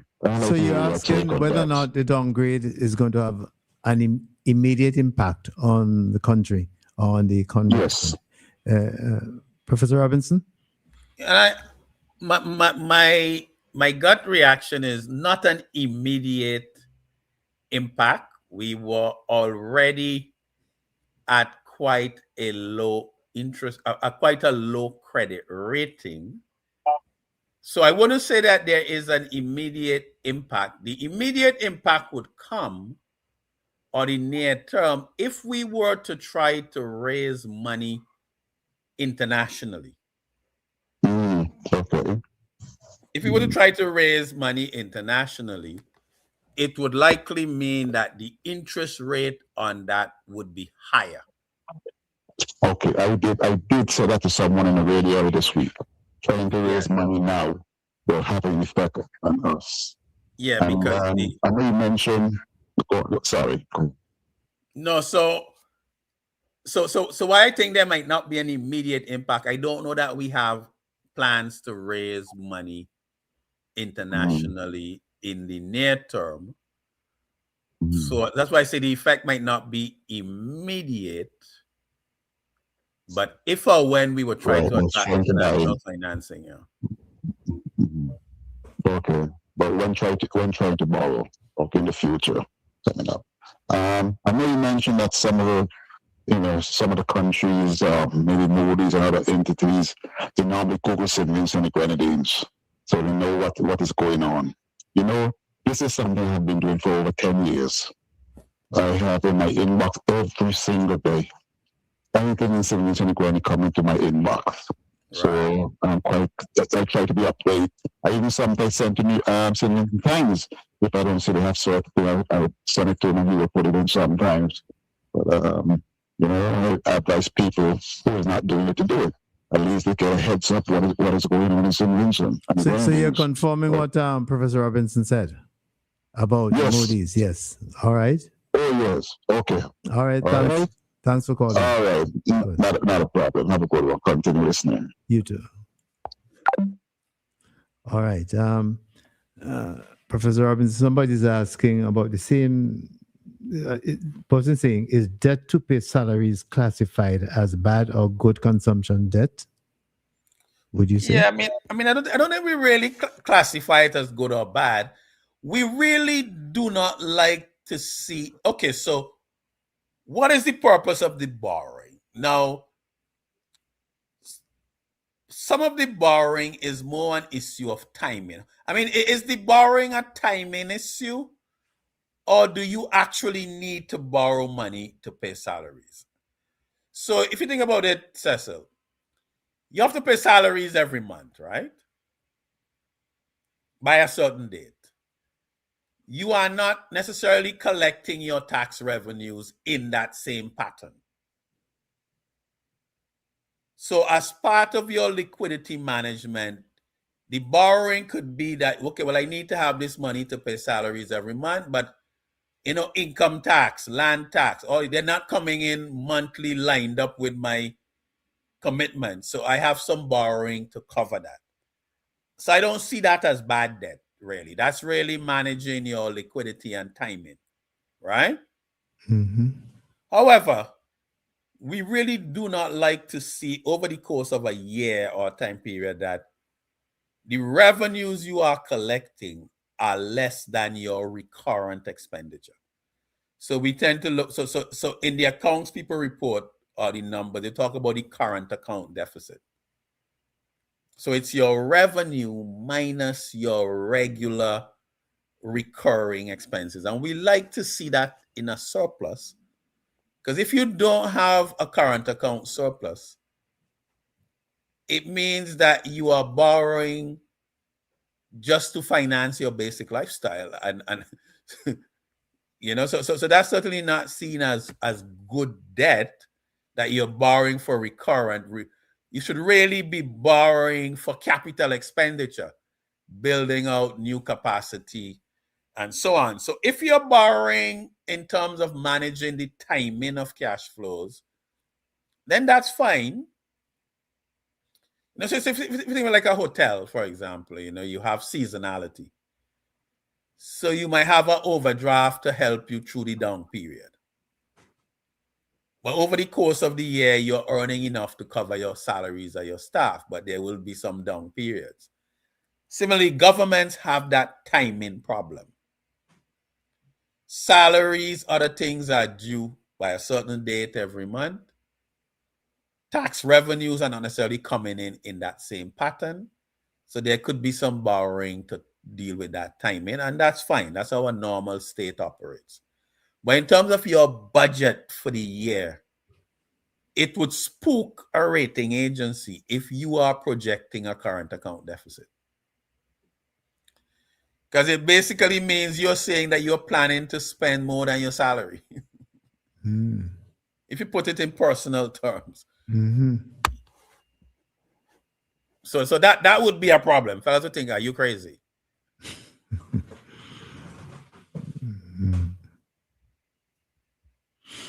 All right. Let me just final call for anybody wanting to contribute to the discussion. 457-9997. That's a straight line, or you can call the same line to get onto the WhatsApp as well. Now we have a few more minutes, not many more minutes remaining on the program because, of course, Professor Robinson has to leave by the latest 1 o'clock. So if you have a question to put to him or you want to make a suggestion to the program, please call now, 457-9997. Otherwise, you would miss. Professor Robinson, any other point you want to emphasize in terms of the downgrade, the Moody's downgrade for St. Vincent? What implications does this have generally for life and living? Well, yeah, but I don't think it's going to affect everyday life in the near term. Mm-hmm. And in a way, I am more interested in some ways or thinking about how do our policymakers, how does the government respond? Mm-hmm. I think it's very important to have a clear and credible plan where you have targets and that you have a clear plan to meet those targets. If, for example, when Barbados went into the IMF program in 2018, they laid out a plan, say we want to get to a debt to GDP ratio of 60% by, I think it was 2030 something. 30. So they laid out a 15-year plan. So they had projections as to what GDP would be and where would debt have to be to get to that 60% in each year. And then you work back from that. If I want to get to this, then my deficit in each year has to be X amount. If my deficit can only be 20 million, you then work back to what you're doing on your revenue and expenditure to get that. So I think there is the expertise at home and among the Vincentian to come up with a credible plan. I think the government has capable people who can do that if they want to speak to outsiders. And then when you lay down targets and timelines and so on, it's very important that you build up credibility by meeting them. I think what can really create problems is when you lay out targets and they aren't really met. When there are shortfalls in revenue, where revenue is less than expected, or expenditure is more than expected. I mean, things happen. So one of the things that goes alongside this is the need for constant, regular monitoring. That if things are off track, then what do you do to course correct? Or you can communicate with the rating agencies, other players, quickly what is off track and why. So, you're kind of managing the thing very seriously, where you have credible plans, credible targets, because nobody expects you to solve the problem in one fiscal year or 2, 3. So the Barbados plan, if I remember correctly, was a 15-year. 2018, they wanted to get there by 2033. When COVID hit, they actually went back and renegotiated, said, look, we're going to move this out another 2, 3 years. And then you have your targets, plans towards it. But you have to really try to meet them, because that's what builds credibility. I mean, I think a significant factor in this downgrade was the fact that the size of the deficit meant that debt to GDP was not going to come down as expected.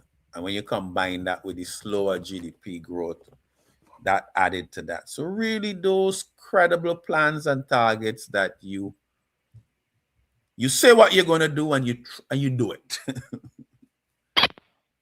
And that builds a lot of credibility. There's a call online. Let's take this one. Maybe the final. Good afternoon. Welcome to the program.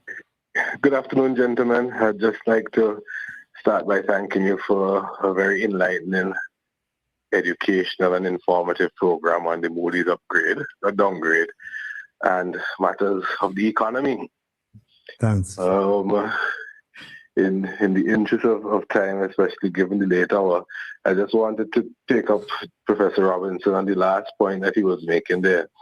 He said that in respect of managing the situation and improving our position, it's necessary to have a credible plan, and that we should bolster credibility by performance and by implementation. I just wanted, in a spirit of being a little bit troublesome, to say that he seems to be contradicting what he said in his column this week in the newspapers. because in the newspapers he made the contrary proposition. So he was making the distinction between financial capitalism and industrial capitalism, and talking about Elon Musk, and he said that in this new world, it seems as if a compelling narrative is more important than actual credibility based on performance. So, does he instead actually want to recommend to the government that they should come up with a narrative that is equivalent to putting human beings on Mars so that we could have a valuation while missing the targets entirely? I rather thought that I would hear him making that proposition in our context, that we should be bold and audacious, and that might solve some of our problems. It's funny you're posing that question, because I was just about to ask Professor, well, to remind him that he said messaging is critical. Yes. Yeah, messaging is critical, but unfortunately for small island states with credit rating agencies, the big talk is not enough. You can get away with that with the stock market, but you gotta deliver. Because that's really what undermined Barbados, in that friendly stroke period. And I go back to what I was talking about when Cecil asked about the different measures. So the government would do a budget, and in the budget they would say we're gonna have a fiscal deficit of 8%. And then they would go for a new tax measure, and it would take 3, 4, 5 months to draft the new tax measure implementation. So before the tax come on board, half the fiscal year has gone. So if that tax was meant to give you 40 million, the most you could get this year from it is 20 million if all goes well, huh? Well, I think that the moral of the story is that what would work with rated agencies wouldn't work with the stock market. Yes. Definitely. The stock market is dreams. Stock market sells dreams. The rating agencies live in the real world.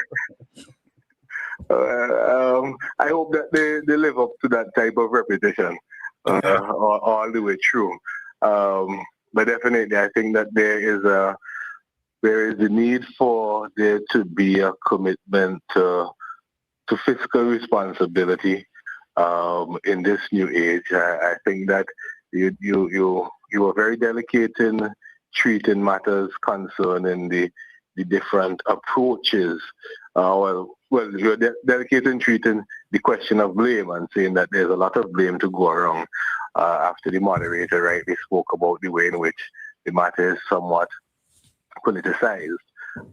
But I think there were very specific factors which were referenced in the report that we cannot really afford to overlook. And I think that there are some material differences in terms of public policy between this financial year and the previous financial year, which must have been factored into the rating matrix and have a bearing on the outcomes of the analysis. But I think maybe time does not allow us to get into some more specifics at this stage.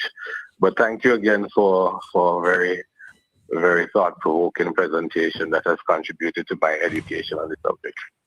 All right, thank you. You're very kind.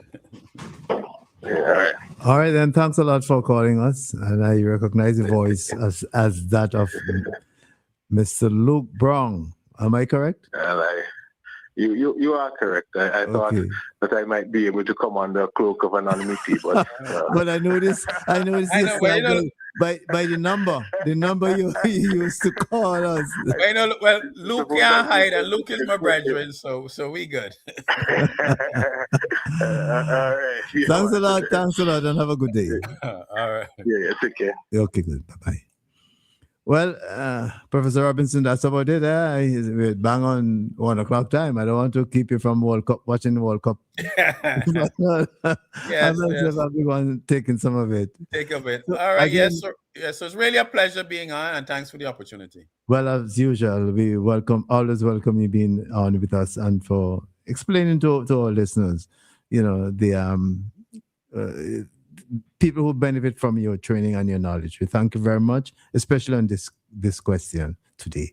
Thank you very much, and all the best. All right, take care. Hang in and there. I hope this side that you're backing wins today. My side went out. I'm a Brazil fella, so that my side went out. So I'm a neutral today. All right, thanks a lot again. All right, take care. All right. Well, that's about it for us on It's Your Turn today. We had a good program, very informative, enlightening on the matter, and a lot of suggestions came out from Professor Robinson, another caller, persons who called, and of course the last caller, Mr. Luke Brown, made a number of useful suggestions. I hope people are informed, enlightened, and as a result would respond differently to the issue as they go on Facebook or Instagram or what have you, and on other radio stations to talk. It's been an enlightening program. So thanks again for being part of it today. Thanks to the radio stations, Star FM and Garfin Radio, for also carrying it. Today, Karen is here as usual, giving support. I want to give him thanks, and on his behalf and mine, thank you very much, and all the best for the rest of the day and all the rest of the week. Bye-bye.